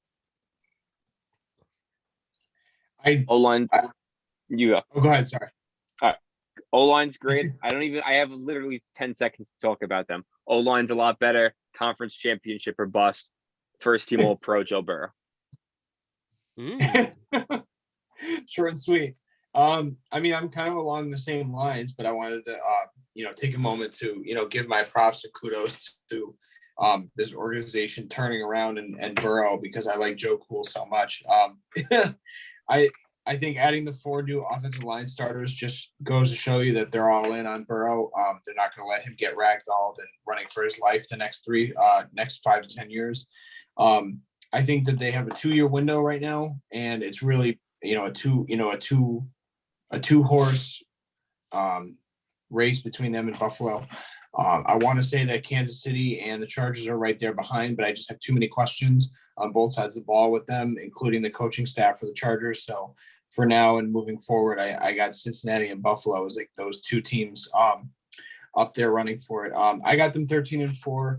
Love everything about this team, both sides of the ball. I think, Hendrickson coming back, having a 14 sack year was just unbelievable, stellar. He won't get to that. He won't eclipse that point, but they'll be solid on their front 4. Sam Hubbard chipped in with 7.5 sacks, so they're going to really try to dial up some more pressure this year and give him a couple shorter fields to work with. Love having T. Higgins back. Over 1,000 yards again. Jamar Chase, obviously, offensive rookie of the year, stellar. They'll be back.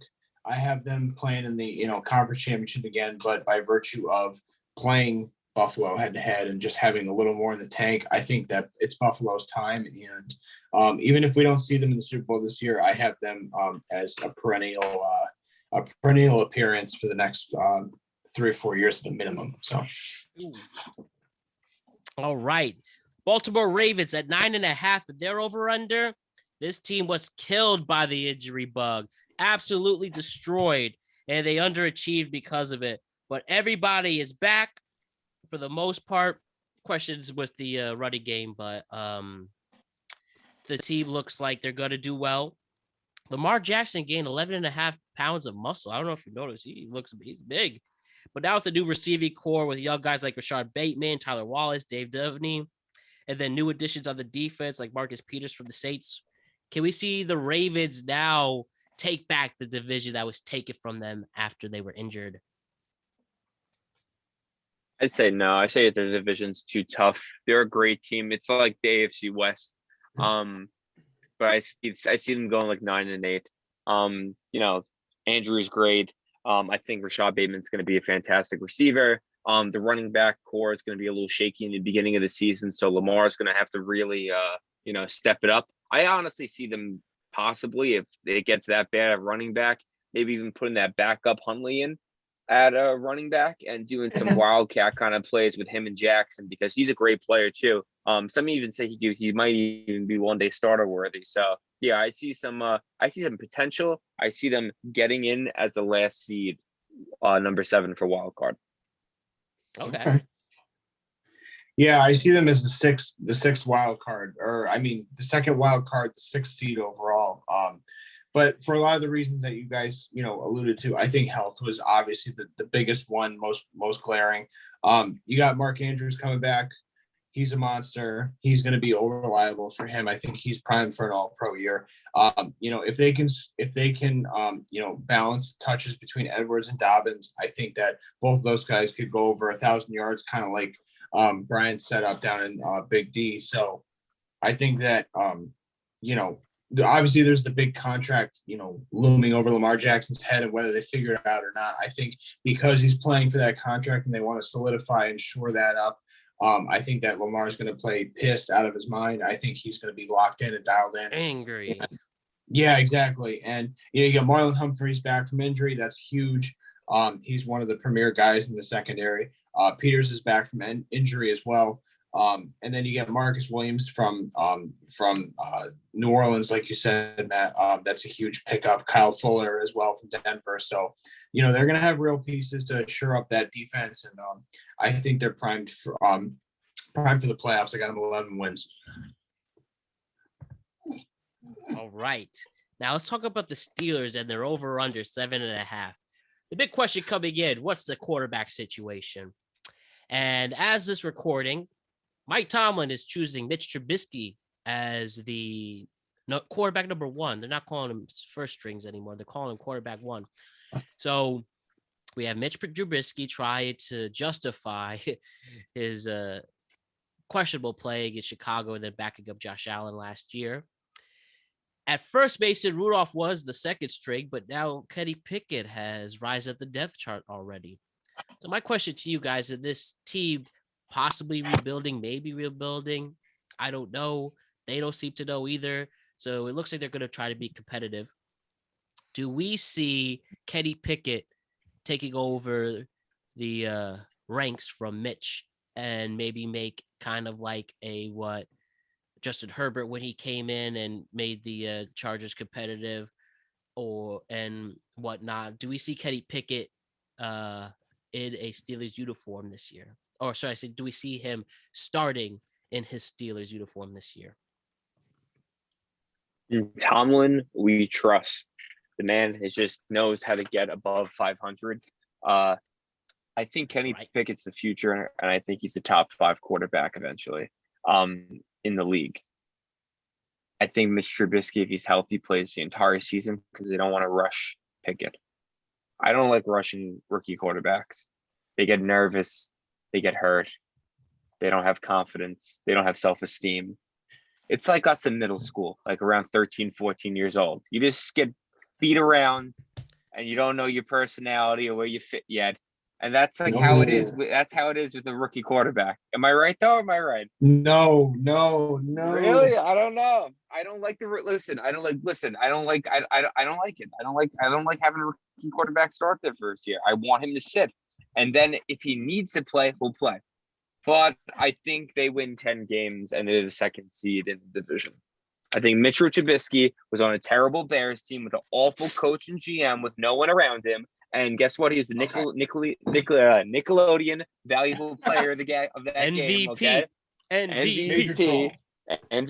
And he's going to actually completely shock the NFL with how decent he plays. Not well, decent. Brian, you kind of look like Trubisky, but that's beside the point. I could not agree. Listen, any contract that he makes is more than I'll make in a lifetime, so I'll take that. He's going to throw you a bone, I promise.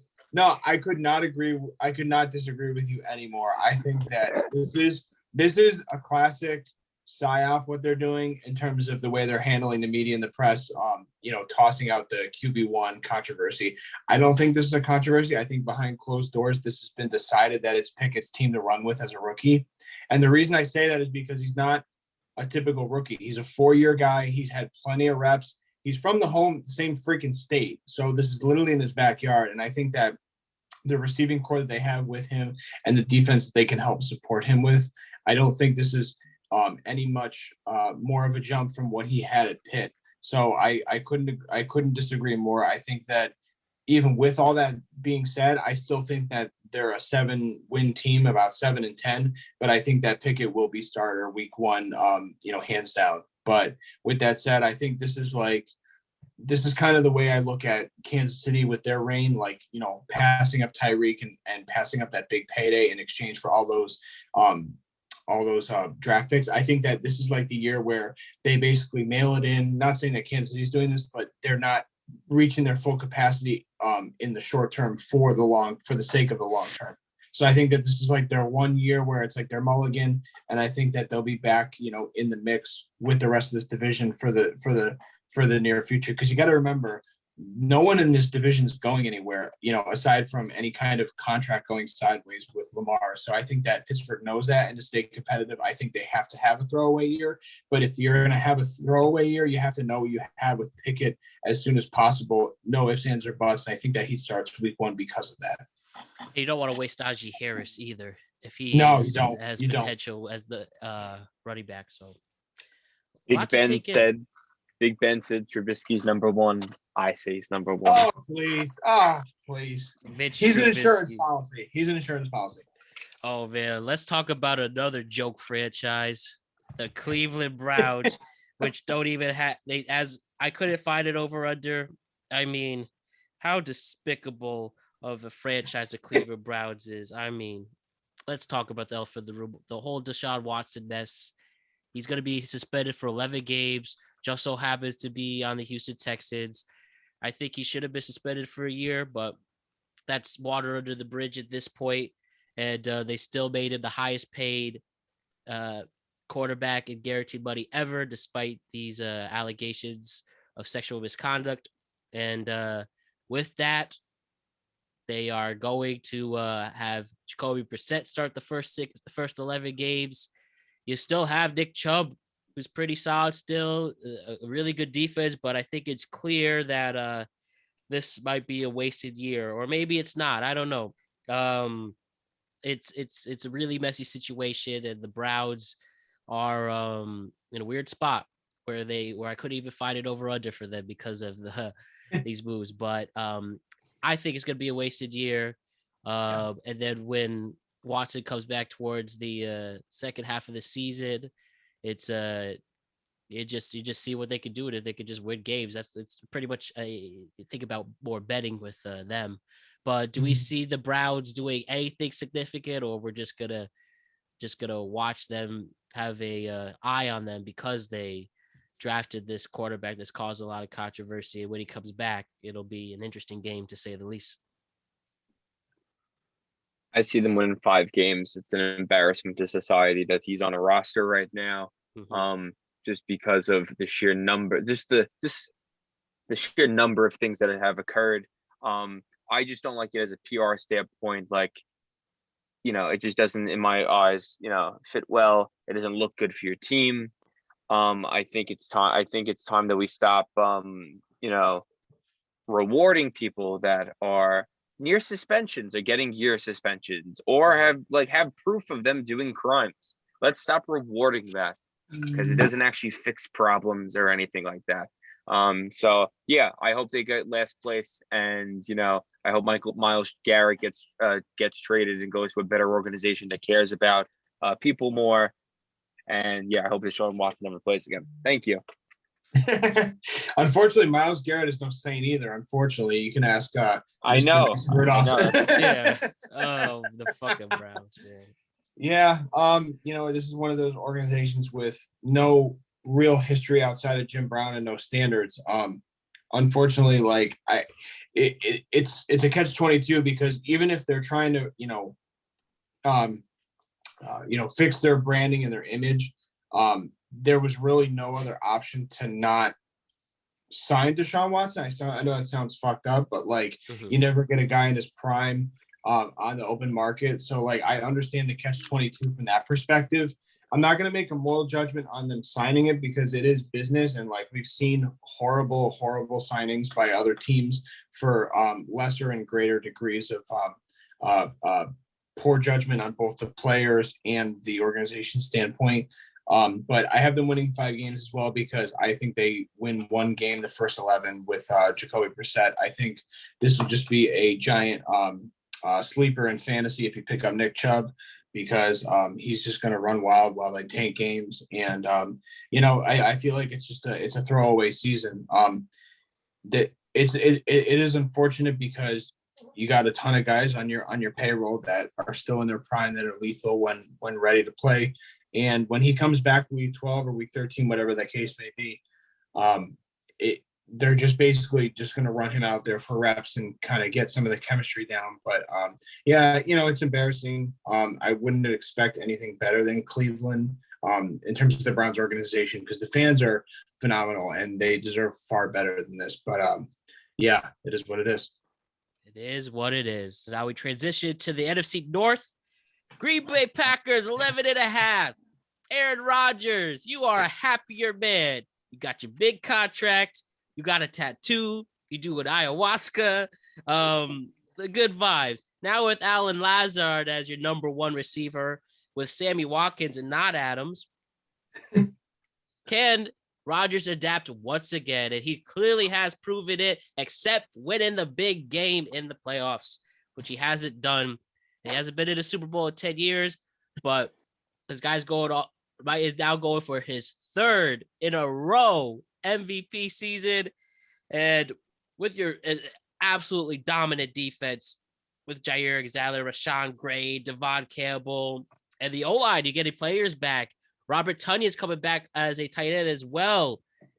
Can the Packers get back in a position to play big playoff games? And I don't know, when we get to that in January, can they finally win it? At least win the NFC. Aaron Rodgers and the Packers, are you going to finally do something beyond a stellar regular season?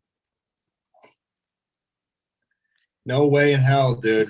You think this is? You think this is? No, when Aaron Rodgers says, "No, I'm happy playing." I think he was. Okay. I think he went down to Mexico feeling good about himself, leaving the organization behind, letting them just deal with all the chaos and the things in the organization behind him. I think this year is going to be a wake-up call. I think that they're going to be battling with Minnesota for that division all the way down to Week 18. I have Minnesota actually eking them out for the division, and I think by virtue of the wild card, I think it's going to be a giant wake-up call for Aaron and that organization. Obviously, like, he's still, at the peak of his game, coming off back-to-back MVPs. He's gonna definitely take a dip because he doesn't have the guys that he used to throw to with Devontae and with Valdez-Scantling gone. I like the receiver Christian Watson they drafted. I think that showing him they can meet him halfway with the organization, getting guys on the offensive side of the ball, drafting new blood, I think that'll help a little bit. But I think they're going to have a lot of issues the first half of the season with some of their with some of the offensive woes. I think that defense will be lethal. Aaron Jones, I think he'll be really the crux, the fulcrum of that offense. I think they're going to be more run heavy than they have been in any year past. And I think that they're going to really lean and heavily rely upon the defense a lot more than they have in years past. And I think that down to Week 18, they'll be the wild card going to the playoffs. So. All right. I agree with everything you said. I see them 10-7 and the 5th seed in the wild card.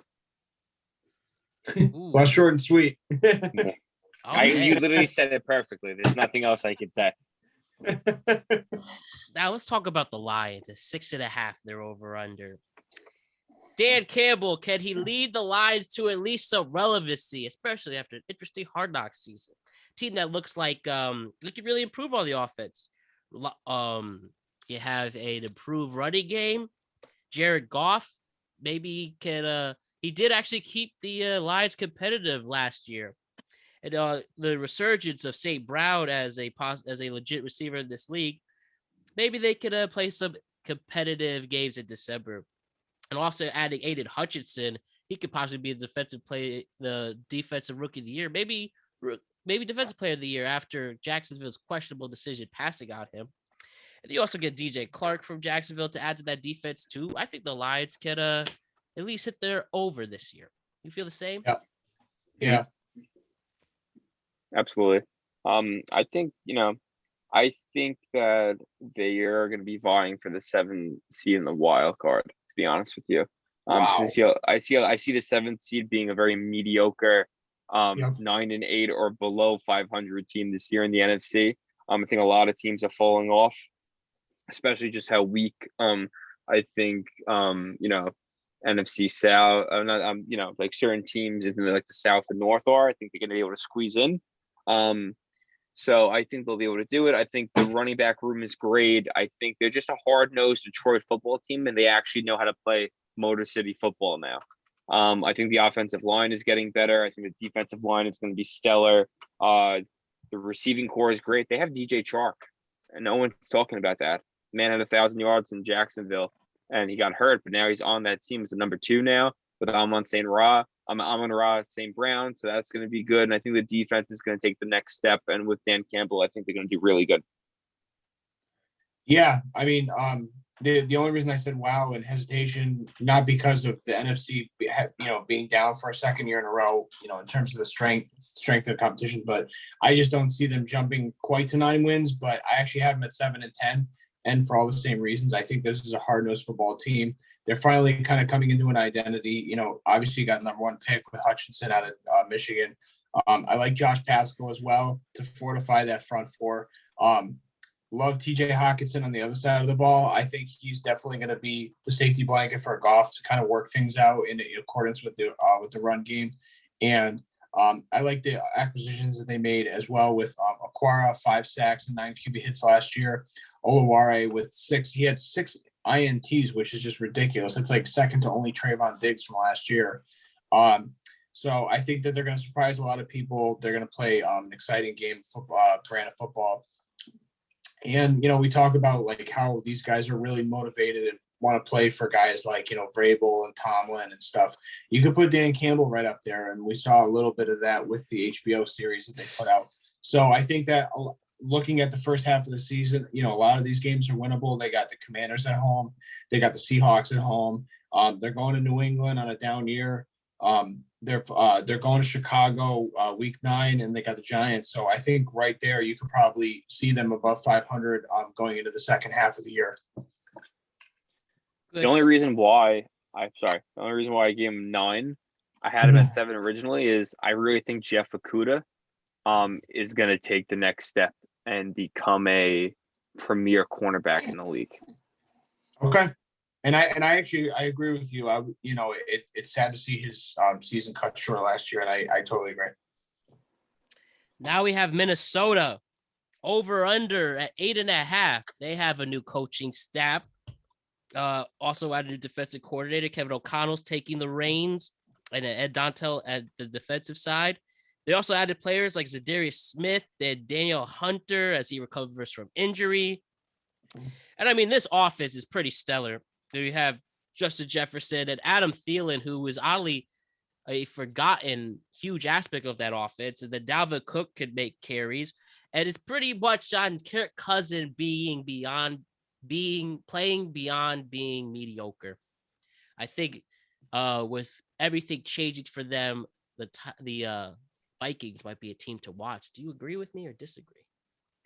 Absolutely. I think they win the division. I think Kirk Cousins is a poor man's Matt Ryan, who will become Matt Ryan this year. I think the weapons are great. I think the third receiver, KJ Osborne, is going to play great. I think Irv Smith Jr. at tight end is going to be a breakout player. Offensive line hopefully will be healthy. They got a great backfield, and I think the defense has a little spunk in them now, a little charge to get going. So I see some moxie with those boys. And, I think the division is, the Green Bay, it's the year to do it. Green Bay's down. You have to do it. If you don't do it, you got to do a fire sale, 75% off everyone and try to get picks. Because if you can't beat them this year, they'll get a free agent receiver next year, Green Bay. They'll get one. That's what's going to happen. Like, it's a 1 year to see if Aaron Rodgers can carry it all. They'll get someone. They will get someone. So it's like, this is the year to do it. So I see them winning the division because they have no other choice but to. Yeah, I mean, the only thing I disagree with your assessment there is that I don't think that they just go 75% off clearance and liquidate the whole roster, because I think when you bring in a coach, you're kind of going under the guise of giving him a 2-3 year run. I think they're a little better run that people give them, that people grant them.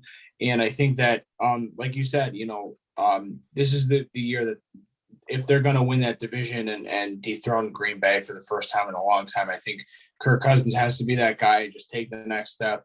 We've been saying it forever, but he's got all the pieces. Justin Jefferson's insane. Thielen's insane. Jefferson, 108 receptions last year, 1,600 yards, 10 TDs. Cook is a beast. He's gonna really be the centerpiece of that offense and just really opening things up for play action for Cousins. If they could stay out of harm's way, I think that this defense can really be really be nasty. I think a lot of people didn't have the chance to see them and what they could be with all the injuries and the issues with the schedule last year. But I love the corners that they picked up. They got Lewis Teen and they got Andrew Booth in the early rounds of the draft, and they got that kid they didn't draft him, but they got Shannon Sullivan as well, who had 3 picks last year. And Pat Peterson still got stuff in the tank. So with him back, kind of being the guiding voice for that secondary to give them a little bit of wisdom, I think that they could easily dethrone Green Bay. I could also easily see them re-signing the newly released Eagles safety Anthony Harris, who played for the Vikings at the beginning of his career. Yep. Chicago Bears over under 6.5. Clearly rebuilding with another new coach in Matt Eberflus.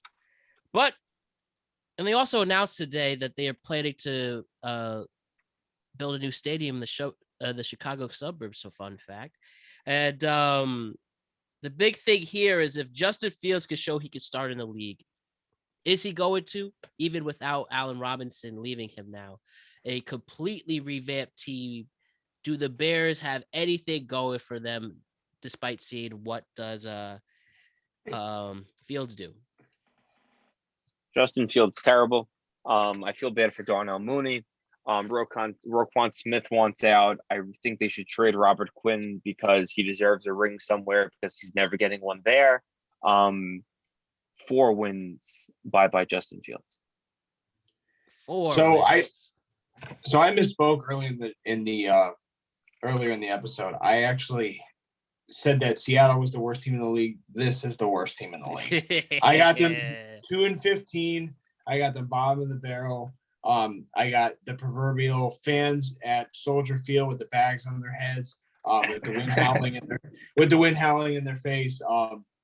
I feel bad because I got a lot of love for Chi-Town and people from there. They've been through shit watching this team past whatever it was, 15 years, even with the Rex Grossman years ago in the Super Bowl.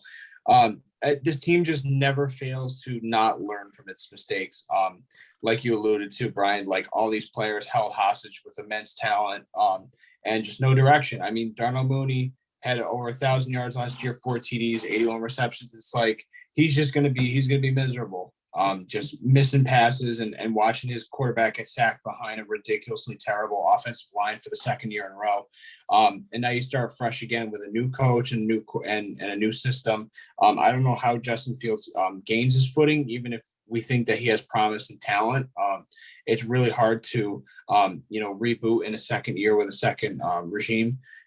Robert Quinn and Roquan Smith, if this organization had any brains to them in any sense, they would have moved their blue chip assets and sacrificed a little bit on their vaunted defense that they've had for 20 years and done nothing with. And they would have actually moved that to get assets for Justin Fields. But of course, they sat on their hands and they're probably going to be the worst team in the league. Losers. Easily could have got offensive line help with Roquan Smith and Robert Quinn. You call the team like the Bills, who the Bills don't need a good offensive line because of how good Josh Allen is. They just need a mediocre offensive line. He's in that Aaron Rodgers category now. The Bills would have easily took Roquan Smith for a starting guard. And we've seen what a struggling young quarterback's done, like with Jacksonville with Trevor Lawrence, and now with Miami with Tua Tagovailoa. If they really wanted to put their money where their mouth is and really support their quarterback, they would have done it. They would have added offensive pieces, given him help and support, plugging those holes in the front line, and they don't do any of it. And they reap exactly what they sow, And I'll say this just to more prove that point. Look at Dallas. Dallas started off with Dak with a great offensive line and a bad defense, and now they flipped. But having the good offensive line in the beginning allowed him to grow and develop, where he now could make plays without a great offensive line. He has more of a confidence. because at least the organization can wipe their hands and say, look, we've given him everything we can. We've written every check for this guy. So if he doesn't produce, it's on him to some extent. And I think that you can't even begin to say that with Justin Fields in this organization, because they don't practice what they preach by any means. And he didn't develop last year. Like, that's why I call him trash, because he literally was trash last year because he had no skill. They actually curtailed his ability last year. He lost ability last year because of that offense. And he lost a full year because they could have easily wiped clean and got rid of Nagy halfway through the season when all the writing was on the wall. Absolutely. All right, dudes. Let's now get into the AFC South as we round this out. Just 2 divisions to go.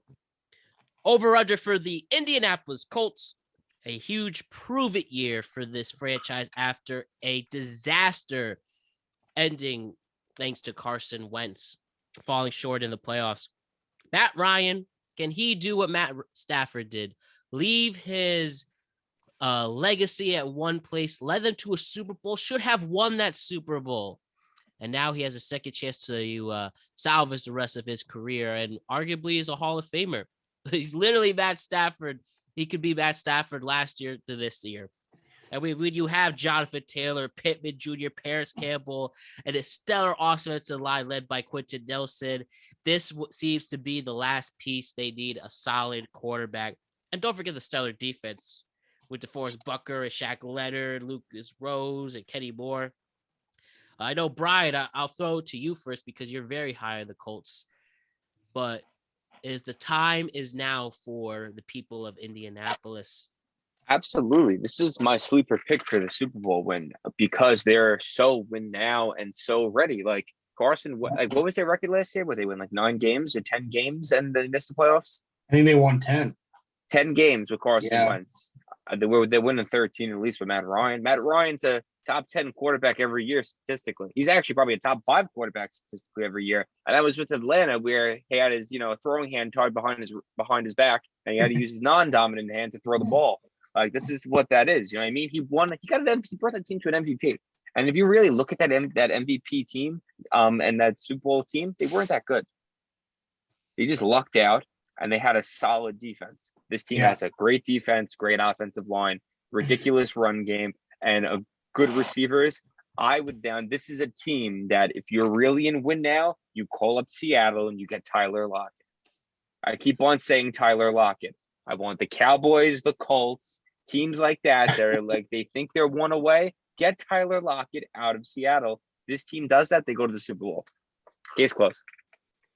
Yeah, I mean, the power is in that organization's hands to make that a reality, bring it to fruition if they want to make the Super Bowl. I think they have all the ingredients. Brian, you put it perfectly. They have all the ingredients to win now, make a deep playoff push. They were only hindered by Carson Wentz last year. That was the only reason they didn't even make the playoffs. I think Jonathan Taylor's a monster. We all know the record year that he had 1,800 yards, 18 TDs. He's just ridiculous. Pittman is a beast. If he can get a guy on the opposite side of the field, he can even have more touches by virtue of just having more open space to operate.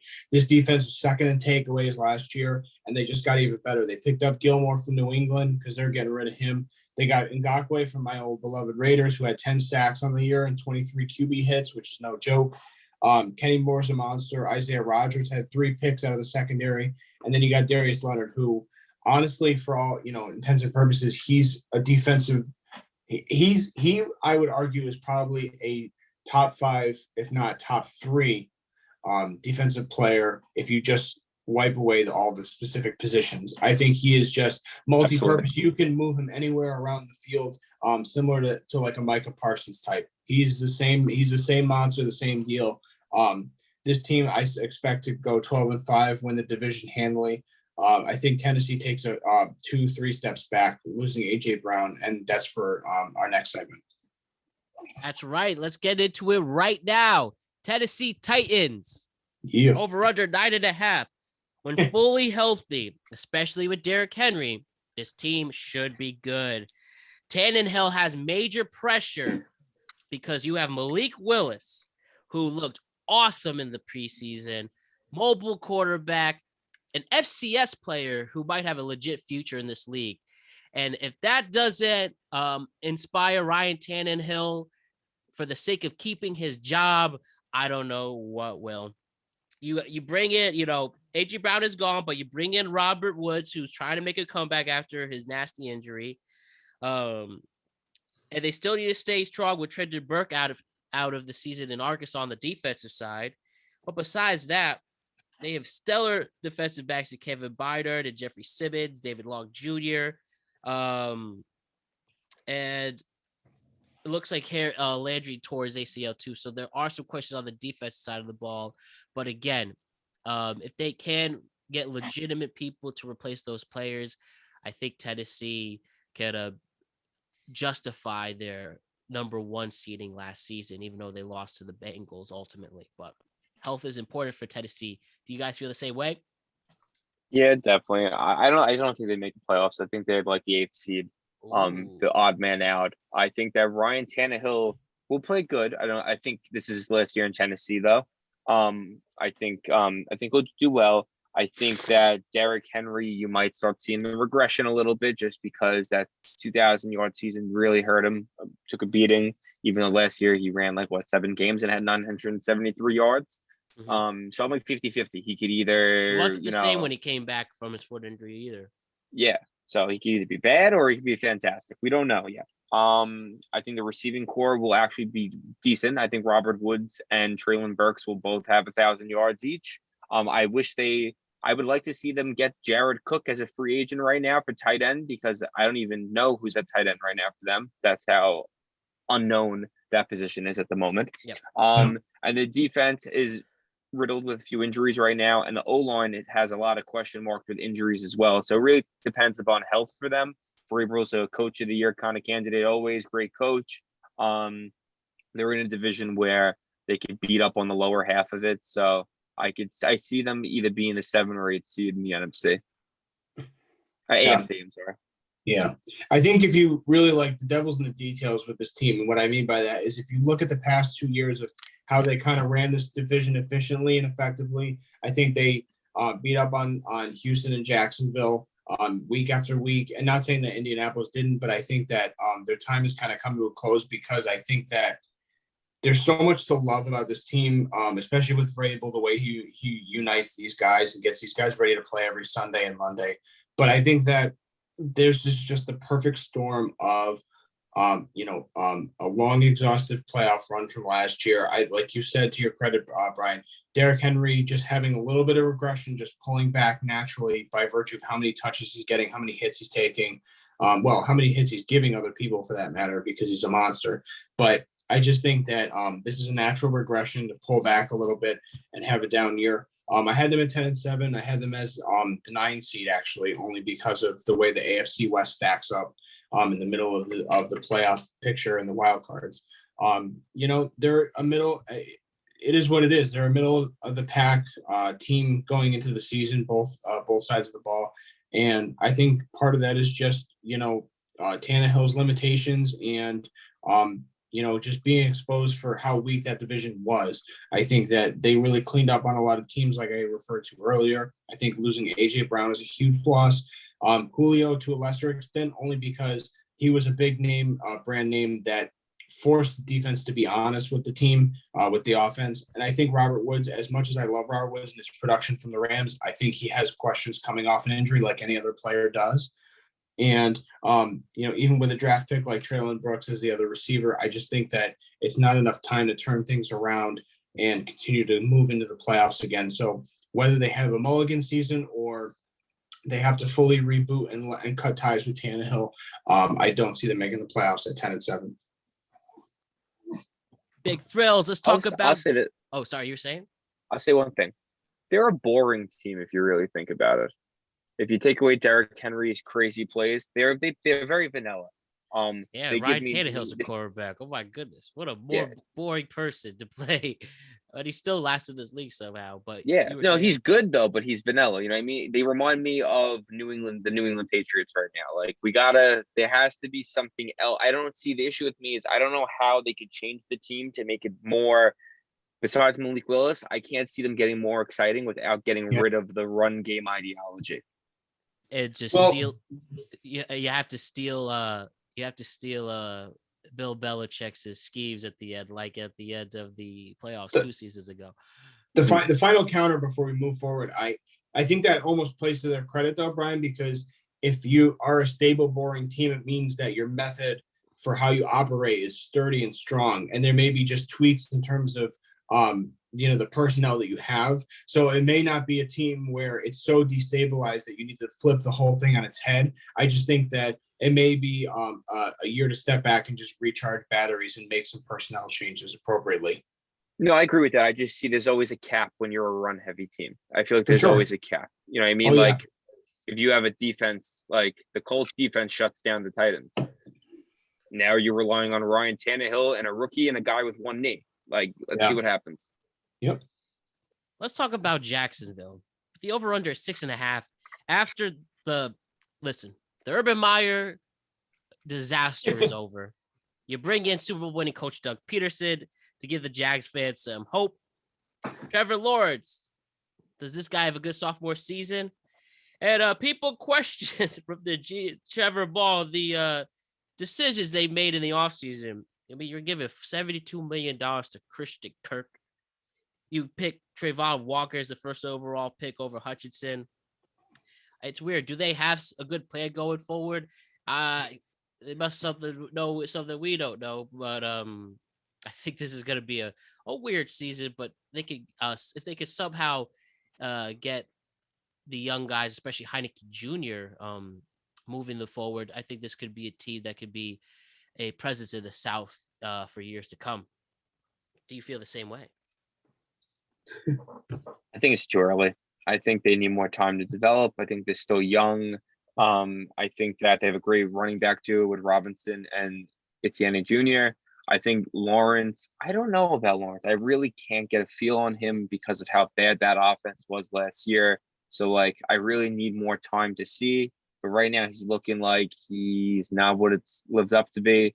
I like Dan Arnold at tight end. I think Kirk was a good signing, though, because of his his versatile nature, which will help Lawrence. I think he needs that shiftiness. And I think the defense, I like Walker. He's not a Hutchinson. We'll see what happens with that. The defense is still pretty bad. So, it's gradual progression with them. This isn't a win now kind of team. This isn't a let's jump 5 games. This is, I would like to see them go have 5 wins. Yeah, I mean, I have them 6-11, and I think that I don't really come down as harsh on the organization as others do, giving Christian Kirk $72 million because, look, when you're a bad team, you have money to spend. Like, there's no doubt about it. They're not locked into even if it's Christian Kirk, though. Well, because it's not. He's not. Yeah, I mean, he's still got production in him, and you have to give Trevor Lawrence weapons to know what he is. If you're going to give him time to develop, I think this could be very much like Peyton's second year in Indy, like off of the rookie season. So, just seeing flashes of promise, but having a bad team and then just ultimately just seeing how much progress you can get in year 2. I see a lot of that coming out of Lawrence in this upcoming season. But again, I mean, they signed Zay Jones from my Raiders. He's another deep threat. I mean, he's not a big numbers guy, but he definitely has skills. James Robinson, if you can get around 4.8 per carry like he did last year, I think you can get some production on the offense with that team.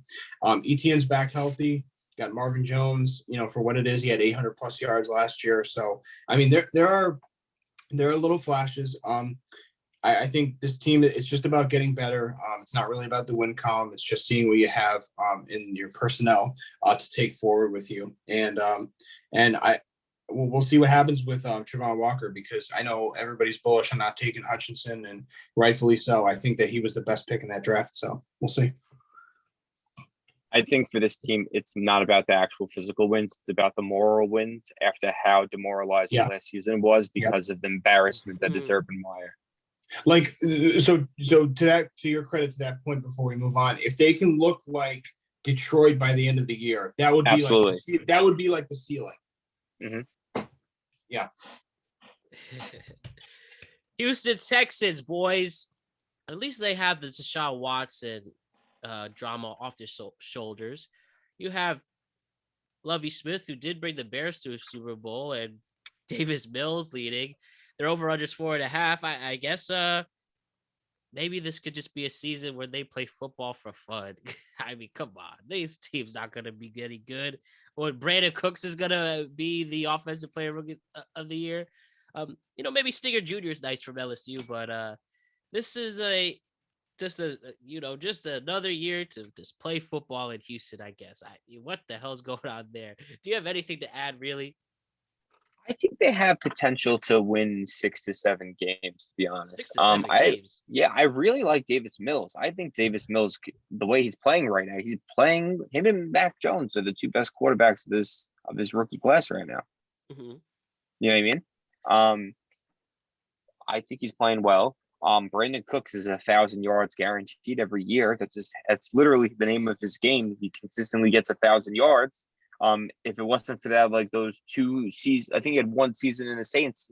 I'm pretty sure he'd be like 1,000-yard season away from the Mike Evans record that he currently has right now of consistent 1,000-yard game. Yeah, he had one on the Rams. He like dropped down to one on the Saints. So, I think that's good for them. I think the defense is a mess, but I think the offense has potential. That rookie out of Florida, Damian Pierce, looks like a freak in preseason. So I think they're going to ground and pound. He's going to be like a game manager, Mills. And you know what? I just like to see some excitement out of the Texans. And I think that they'll have somewhat of an exciting offense. I think the defense will be their biggest negative. And I see them. I see 6 wins for them, to be honest. I think Davis Mills could do enough to win some games for them in some close bad team games. You know what I mean? Like they have some bad team matchups. So I think schedule might help them a little bit. Boy, won't we have such a battle when it's the Jaguars versus the Texans? Yeah. That's 2-0 right there. You know what I mean? Like it's 2-0. You got 15 more games, win 3 or 4. You got possibilities. You got possibilities right there. You ever met a Houston Texans fan? I did to be fair, it's from Houston. Our friend Cole's been on the show before. But yeah, a lot of people got dignity. They don't wear Texans gear outside the house. So unless it's JJ, only a JJ Houston. Watt jersey. Only a JJ Watt jersey. You're half underwater anyway. Okay, so I mean, look, they're in full rebuild mode. It's kind of, it feels like a step behind Jacksonville in the process.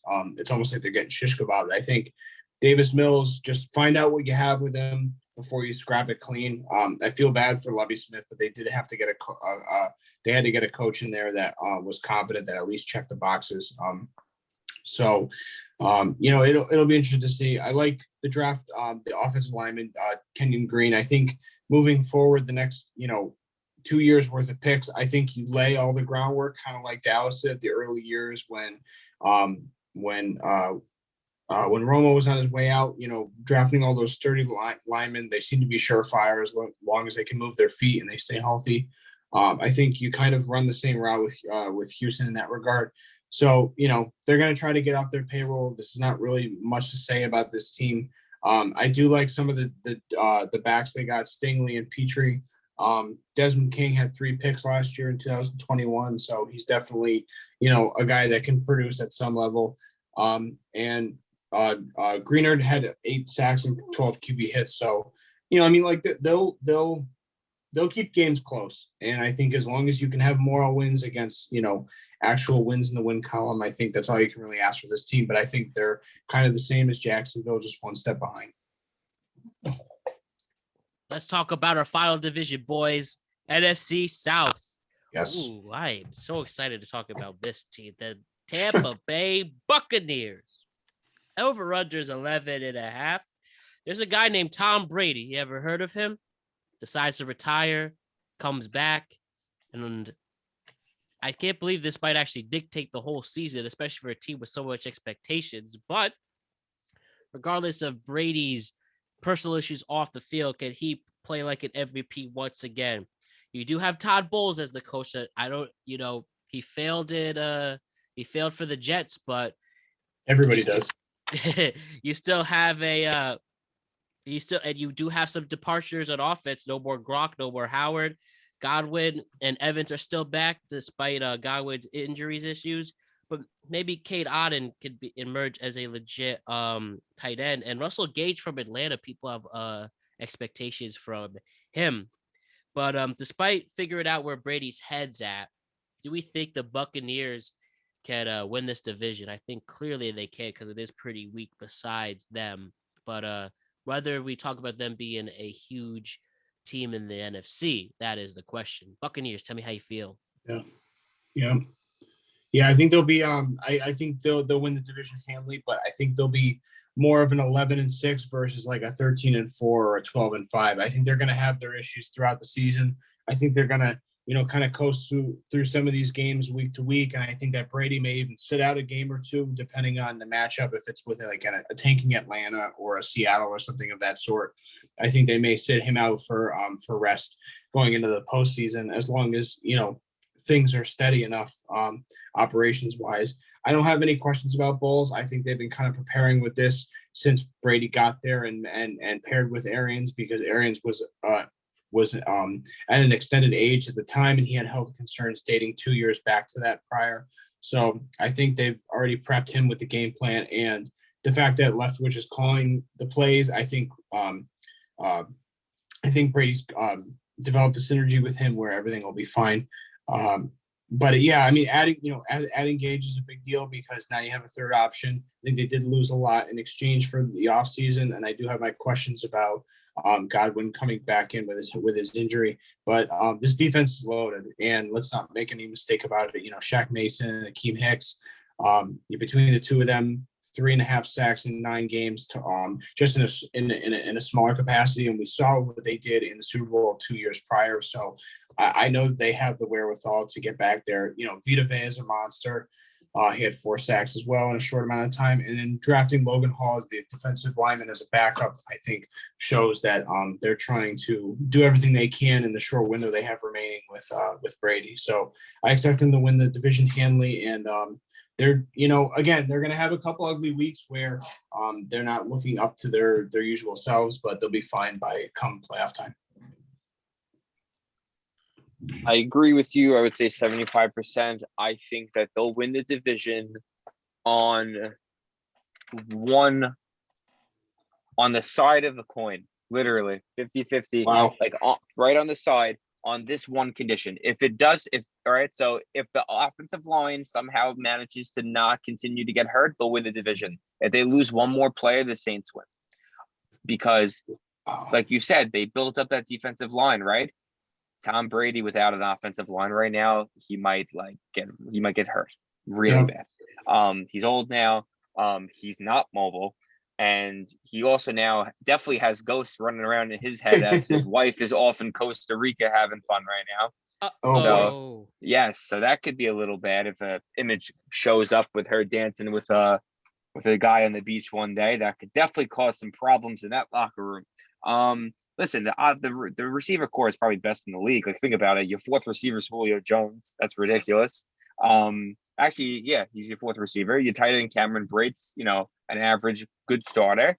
The offensive line's a problem. They had a retirement. They had like 2 severe injuries. Tristan Wirfs is pretty sure he has injury doubts all the time. The secondary is a little bit weaker, but the front seven's really good. So this comes down to me for the Buccaneers for health. Yeah, and I think, to your credit, Brian, I think that the way they're going to try to micromanage the schedule week to week is they're going to try to shield and hide Brady in certain situations. So, like, you got Falcons at home, you got the game in Carolina on the road. There's certain the game in Cleveland without Deshaun Watson. Like, there's certain games where you can kind of sit and hide him and get him rested. You got the game in Seattle at home. So, there's opportunities where they can really buy some time, and they may, drop a game here or there. But it's, like you said, it's preserving Brady and making sure you're not giving up his health with any major hits. My only issue, though, is I don't know if he can make it out of game 1 with Micah Parsons, DeMarcus Lawrence, and Sam Williams. That's not being a Cowboy fan. I'm dead serious. If Micah Parsons gets a clean hit on him, he's done. That's one morbid thing to think for a 45-year-old man out there. One hit away, and I don't want to put that in the air, but it is something to consider. It's one hit away, and then we can talk. His ACL, right? He tore his ACL. There's never been a comment of his knee. I tore my ACL in high school, and I'm 5 years out of it, and I have everyday pain from my knee just because of weather, from arthritis. I have arthritis already at 23 in my knee. That man's knee is probably gnarled up, and he doesn't talk about it. If he gets a helmet to the knee by Micah Parsons, and if you notice, he doesn't wear a brace lately. If he gets hit in the knee the wrong way, it could really mess him up. And I don't want that on him because it's the worst injury anyone could ever have, in my opinion, besides a severe concussion. But he's one hit away once he hits this age. He's what, 46? 45. Yeah. But he's 45. been one hit away. But he's been one hit away for 5, 6, 7 years now. So yeah, That's 5, true, 6, too. 7 years with good offensive lines, though. fair enough. I mean, I don't know.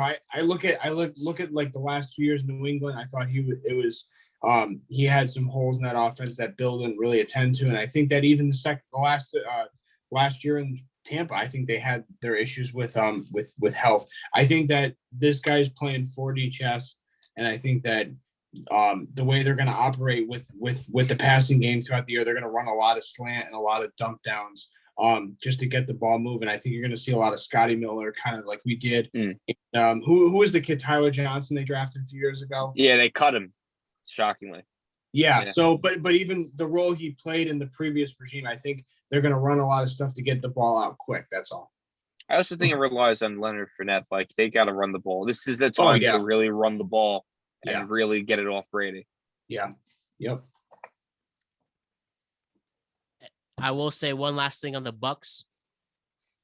If Tom Brady can win a division, especially if he somehow wins this conference, it goes back to the Super Bowl with Todd Bowles as your head coach, there's no way in hell you could tell me he's not the greatest of all time, which people still have their doubters.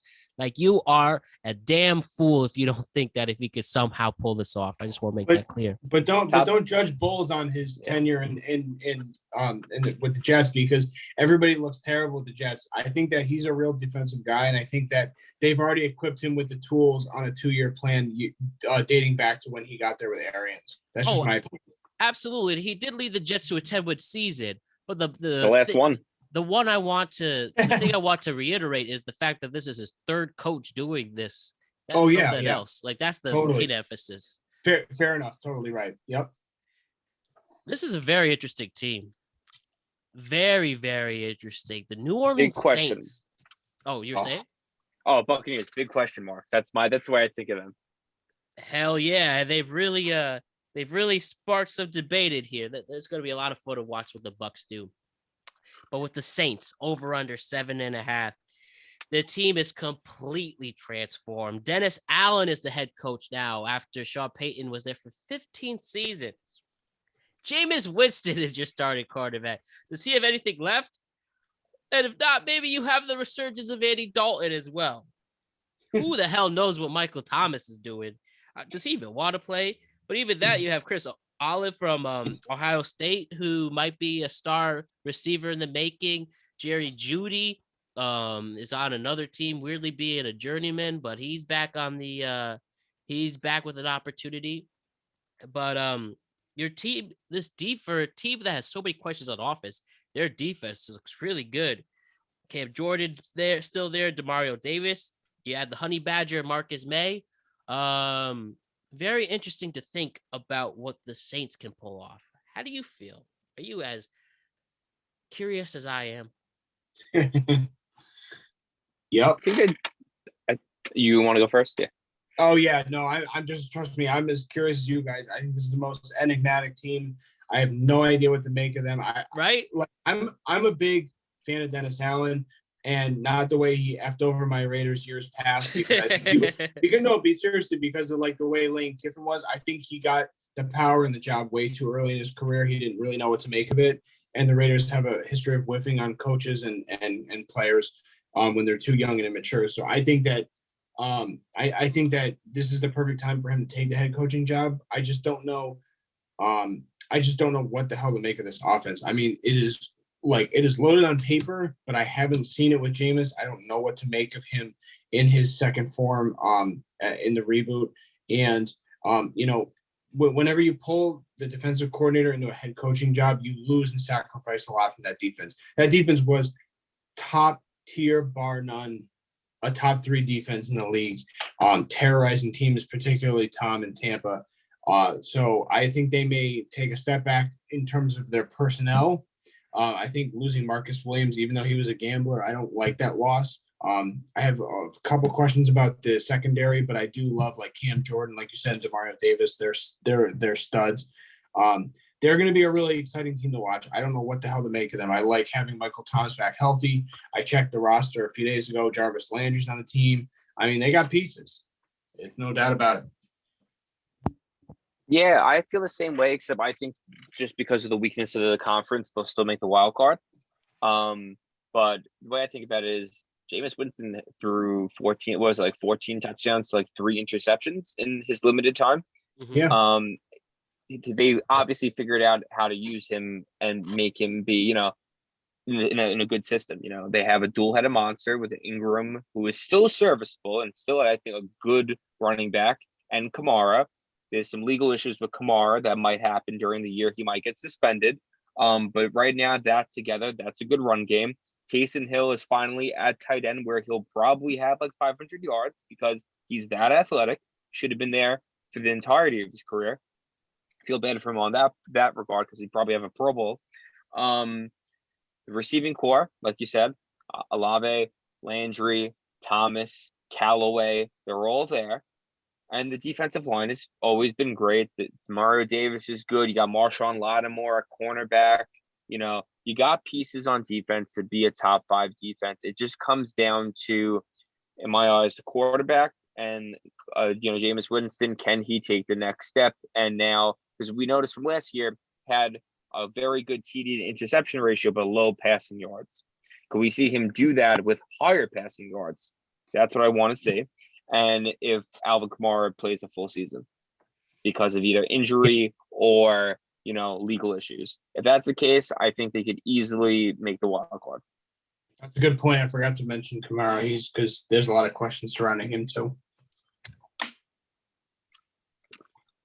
But at the same time, if he gets suspended, Ingram plays more. Maybe we'll get closer to 10,000 yards just because, a feel-good story.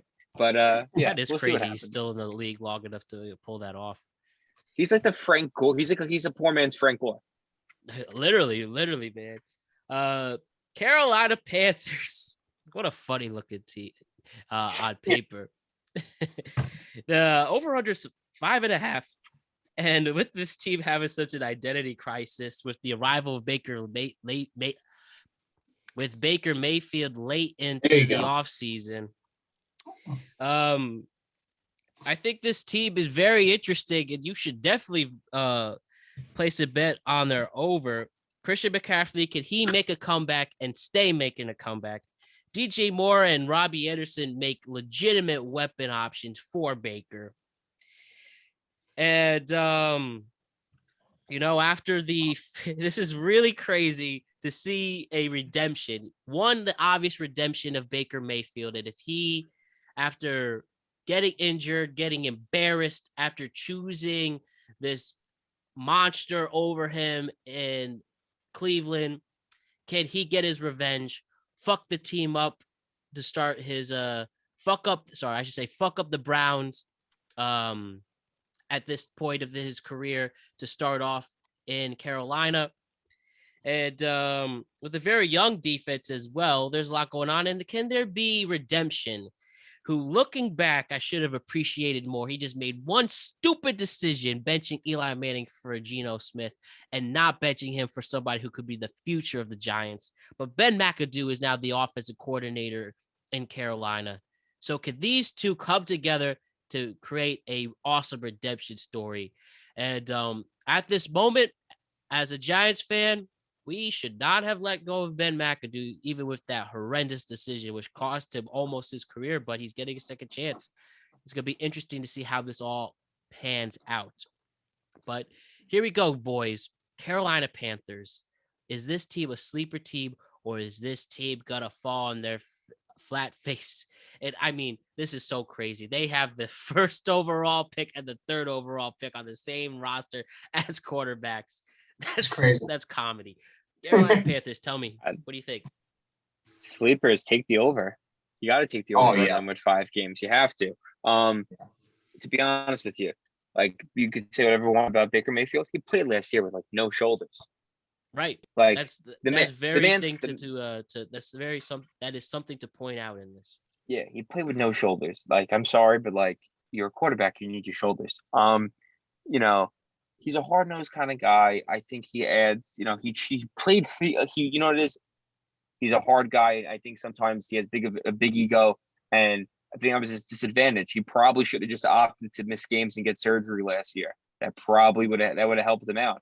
But he played through it, and it hurt his reputation in his play because of accuracy issues and just throwing picks and stuff like that last season. But the receiving core is great. Robbie Anderson, DJ Moore. I forget the guy's name. He's from LSU. Is their third receiver. They have a good tight end. I think is Smith. His name is, I believe, Smith. O-line's good. There's question marks with McCaffrey. I would play him at running back the first 4 games, and if you're not really seeing those yards per carry in the rushing game, I think it's really time to start making the consideration of, hey, you ran the ball as long as you can as a running back for your career because of injuries. You want to play the receiver? You want to play slot? You want to play outside? Yeah. You want to be like your dad and be Ed McCaffrey? You could easily probably do it. David Johnson tried to do the 1,000. He got close once, and then he got hurt, and he can never recover, and now he's out of the league. We're seeing similar things with McCaffrey now, where we're seeing, he did it 2 years in a row, and now he's getting hurt. He might have to just solely play receiver now. It's okay. It happens. Injuries happen. The defense is well put. The front seven is good. The secondary is in question, though. But I don't know. We'll see what happens. I think they could win 7 games, possibly 9. It's about, could Baker Mayfield be rookie Baker Mayfield? I loved rookie Baker Mayfield. He had pizzazz and was able to flush it through towards performance on the field. Then it became a hindrance later on in his Browns career. We need to see that back from him.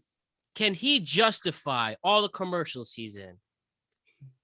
Well, yeah, that's why I see them coming out hot and being a surprise team early on, because I think he's going to come back with a vengeance, playing pissed. Like you said, Brian, like he was basically playing injured, even though I'm not the biggest fan of Baker, but I got to give him points for the heart he has, what he gave them on his last stand in Cleveland. No, I mean, I have them a 7-10 win team, 7-10 team, excuse me. I think that they're actually going to be surprisingly exciting. All the questions surrounding Christian McCaffrey, like you're right, Brian. I think the days of like a rigid position player, you're just a running back. I think those days are over. I think these guys are starting to become, positionless. And I think that when you have a blue chip asset like that and you're trying to best utilize him to your team's ability, you can do a lot of things and get creative with the offense. So I think, Matt, to your point, it wasn't a great run with McAdoo in New York, but when you reserve him to a smaller, lesser role and get him more comfortable with the amount of responsibility that he has with this offense now, I think McAdoo can actually dial up some pretty interesting creative things that he did dating back to his days in Green Bay. I love DJ Moore and Robbie Anderson. They'll be a tandem. They drafted that guy to upgrade their O-line, Ikem Ekwonu. I think he's got good feet. He looks promising. And, like I said, by virtue of the schedule, it's another one of those teams. I think they could go 4-0 the first 4 weeks. I think they could surprise the Cardinals and 49ers at home in Carolina, just with the momentum of the crowd and with that roster and guys coming back healthy. So I think throughout the course of the schedule, I think they come back down to earth and kind of come around a 500 team through the end of the season. But I think they'll do a lot of nice things. And I think they go out on a positive note the way we look at kind of like Jacksonville and Detroit. I think they're almost like those teams on steroids. I think that as long as you walk away with things to be really proud and happy about, and you have things that are surefire on your roster, you could feel damn good about that, because at a certain point, the Brady regime is going to expire in that division, and it's going to be a free-for-all. Absolutely. It's like a lesson learned year for them. Like you have skill positions and front seven down pat for your team. Now it's all right. We just want to, let's float around near 500, below or above, depending. Keep on drafting that offensive line and Yeah. the secondary. If you guys remember Trey Boston, safety on the Cardinals, and he was always on the Yeah, Panthers. yeah. Always had 100 tackles. For some reason, the league, they just give up on guys like that. Right. Just because they age. Not that they age, just contracts to get a rookie to do the same thing. But that's a guy that did really well. Not really a household name at safety there. They're known to find good role players on the defense over there. So if they could do that, they could definitely they could cause problems for playoff teams, definitely. Yeah, they got that guy Brian Burns, who last year had 9 sacks in 2021, and he had Damian Wilson as well with 104 sacks. 104 tackles, excuse me, that they added. That'd be wild. Yeah. But they can make some noise. I think there's a lot of winnable games in the first half of the season before you really know what the identity of some of these teams are. So, Final team to cover before we make our picks for the Super Bowl. Atlanta Falcons, over under 4.5. Another rebuild for them. Marcus Mariota is the quarterback. Who would have thought there? Good year just to see what these draft picks could do, like Desmond Riddler, the third round pick out of Cincy. Another year for Kyle Pitts to see if he's a legitimate tight end in this league, the fourth overall pick. Drake London from USC, who was picked 8th overall. Can he make some strides? AJ Terrell, can he go all pro again? I think the Falcons are just trying to they're still haunted by that awful Super Bowl loss. And as they're rebuilding in a new generation, they're just trying to put some meaning in their games this season. How do we feel about Atlanta?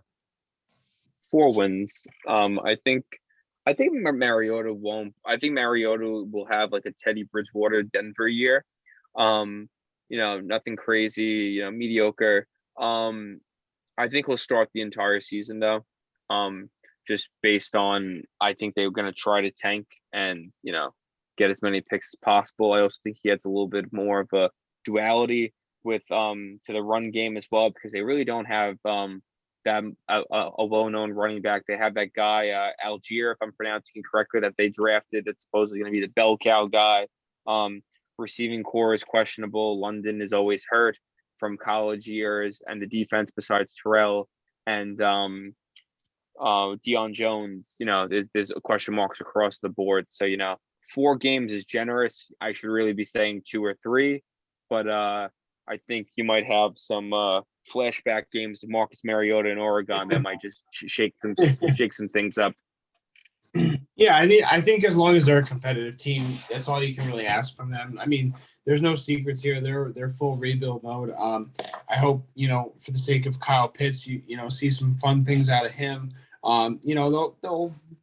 They'll have some exciting games here and there, some exciting moments, but they're not going to contend for anything. I will say I do actually like the acquisition of my boy Brian Edwards from my Raiders, because I thought he had a show out year last year in his rookie debut, and I think that he could actually be a nice key piece for them moving forward. But this defense is a disaster. They're definitely going to have to be priority 1 moving forward in the drafts.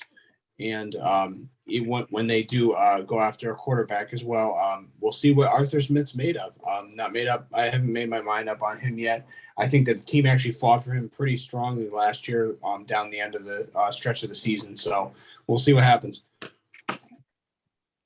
Excellent, gentlemen. Now we're at the best part of this. Yes.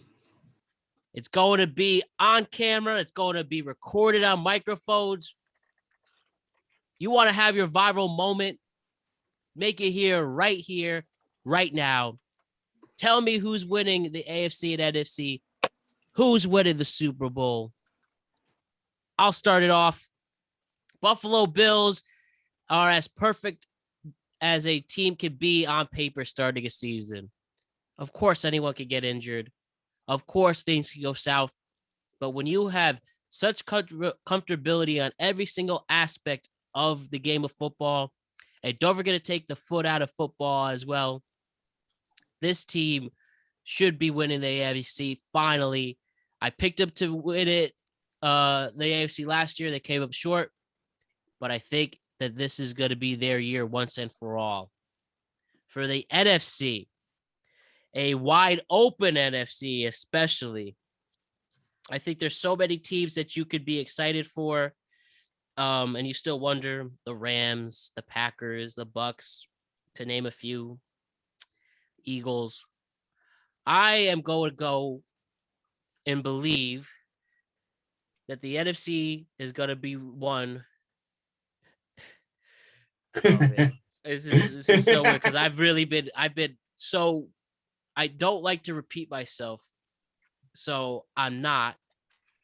I was originally going to go with the Packers, but I actually think that as long as Tom Brady stays as Tom Brady, that I really think that they could actually pull it off.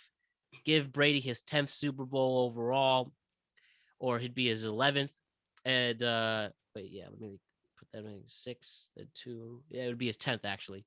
I think the Buccaneers can play the Buffalo Bills in Arizona, and then Josh Allen will finally bring hope to the city of Buffalo, and they win. And why the Buccaneers? Again, their offense is revamped. You said that the stellar coaching of Todd Bowles, especially on the defensive side of the ball, can protect him. I know there's concerns about Tom Brady being protected overall, especially on the third string center.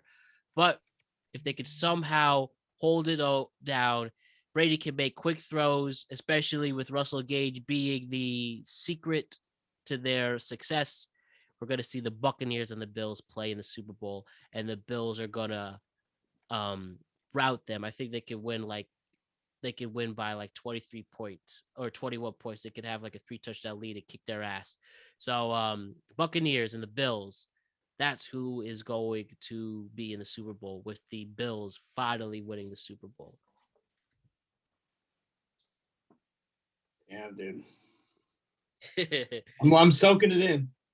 I like that. I like that. It's a good pick.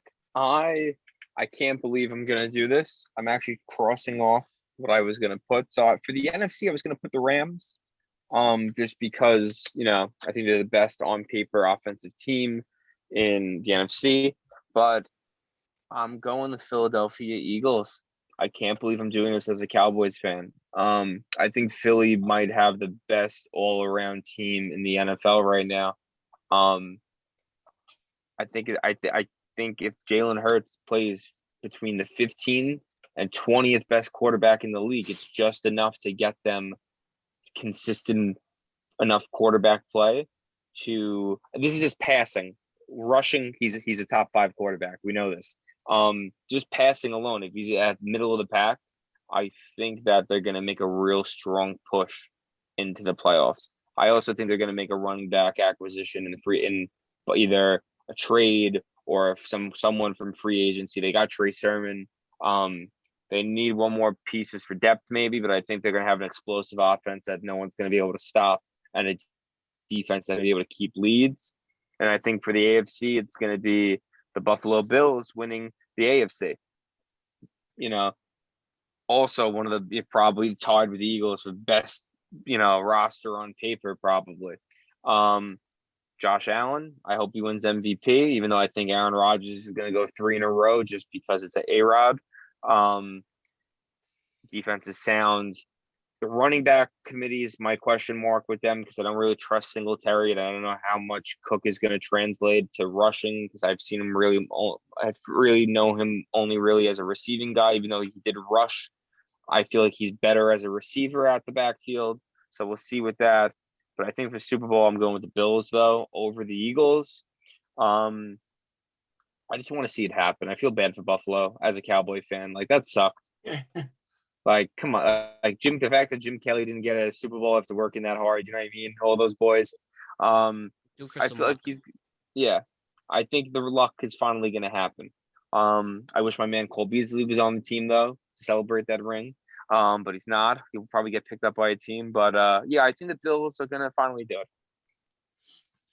Can you imagine that Super Bowl party in the parking lot of Orchard Park. The Bills Mafia. I think if they when they go to the Super Bowl, I think the three of us should go to the tailgate and not even get tickets. Oh hell yeah! Just go to the tailgate to support it. Of course. Oh, Of man, course. we're gonna start getting our funding there as we begin to look for our investors in the show to make that happen. So Yeah, serious man. about that too. That would be the greatest live stream of all time. Like Barstool would have nothing on us. Literally, Bill's mom. I want to jump into a chair. And then I want to grab a slice of pizza out of the filing cabinet brick oven. And we could stay with my in-laws for free up in Buffalo. They got family up there. Perfect. Oh man, I just want to say it goes to the table. Oh my goodness. Yeah, exactly. All righty. Well, like you guys, I had a lot of trouble with this. I made my pick early and decisively, and then of course backtracked in my mind a million times over. But I'm sticking with my original picks. I have the Rams for the first time in 19 years, going back to back, winning the championship. I have them edging out the Buffalo Bills. I hate saying it. It's immoral. It's evil. My girl is gonna kick my ass when she sees this episode published. But she's a diehard Bills fan. But I see the AFC side of the ball. I see this as a two horse race. Sorry, for the next 5-10 years. And I've said it before. Cincinnati and Buffalo. I think it's Buffalo's year to break through and get to the Super Bowl. But there's just no denying this Rams team. And I think that when you look at the NFC and the competitiveness and the lack thereof, like Brian and I mentioned throughout the episode, and you, Matt, to an extent, I think that they just have an easier road. They've been through it. They've had the experience. And I think that they're just the more complete team on paper on all three phases of the ball. Sean McVay is phenomenal. I don't want to take any credit away from him as well. I think this is the team to beat. How about that? So we're all going with the Bills in the AFC, and then we all have something different. That's gonna for the NFC. So that's gonna be exciting to see. But yeah, gentlemen, Matt, yep. I want to ask one question from the both of you. You got it. What's your dark horse Super Bowl winner? The dark horse Super Bowl winner? Out the box. Mine's the Minnesota Vikings. I thought it was the Colts. No, I changed it up just now. I really looked at it on paper. And I think Kirk Cousins might go ballistic this year. Oh, please. No way in hell. It's dark horse. You have to go crazy. Yeah. I mean, it's not so crazy to pick the Colts. I mean, that's not so crazy in the sense that this team really has everything a Super Bowl winning team needs, except maybe some questions on the pass rush in particular. Well, an extra receiver would be good, yeah. Yeah, they could use an extra receiver, as you said. Stretch the field. I think the other dark horse, and again, I don't know if they are only because they didn't make the playoffs, but I would put the Chargers right up in there. I believe, I hate saying it, but I believe in Herbert that much, and I love everything about that team on paper. But again, I like that one too. If it was all on paper, we would have better jobs than this. So yeah, I'm gonna go with the dark horse as the Colts too. How about I was gonna say the New York Football Giants, so everyone could give up on having any luck in their life, because if that happened, mamma mia. But yeah, I'll go with the Colts. What do you say, Brian? I'm gonna go the Vikings. Just I don't know. I have Justin Jefferson in fantasy, and I just keep on looking at the roster more and more, and I just feel like that offense is going to be absolutely electric. And I think that Kirk Cousins is just mad enough this offseason to. I've been reading reports. This man has been working in practice lights out. One of the best things you could ever look up regarding Kirk Cousins. Look up him singing in musicals in high school. You want to see something funny? I don't know if you ever saw. He was literally Zac Efron, Troy Bull in High School Musical. Literally, look that up right before we went to bed today. He's singing. I'm gonna have to do that. He's singing that might be a nightmare though. I don't know if I want to watch that before bed. He sings like "Ooh, Pretty Woman" from some quartet. He's singing. He plays Curly in Oklahoma. Oh God! I think I use. If you should listen to the show, I do the cold opens with the references. I think I used that once. I don't know. I'm definitely gonna use it again. That'd be the first Wow. repeat if I I don't know. do. Hoisting the Lombardi and saying you like that might be a really good move. What a moment, guys! But we are the best there is, best there will be. Thank you so much for soaking it all in. I'm excited to start a wonderful season of podcasts with you guys. Yes. I'll see you next week on the most overrated week of the year, week 1. And that's what all I have to say. Is there any other final words from you guys? Have a great week. I'll see you. Enjoy Thursday night. Cheers, boys. I gotta tell you, I'm so happy to have you guys. This is gonna be another great season ahead of us. I'm just fired up. Let's just enjoy it. Exactly. You're one of the few guys like I'm down to do 3-hour shows with. But this is a special exception. Rogan, take notice. We're ready. All right, gentlemen. That's Alex Ranniello and Bryan McKeon. I'll see you guys next week. Let's go. Football's back. Take care, guys.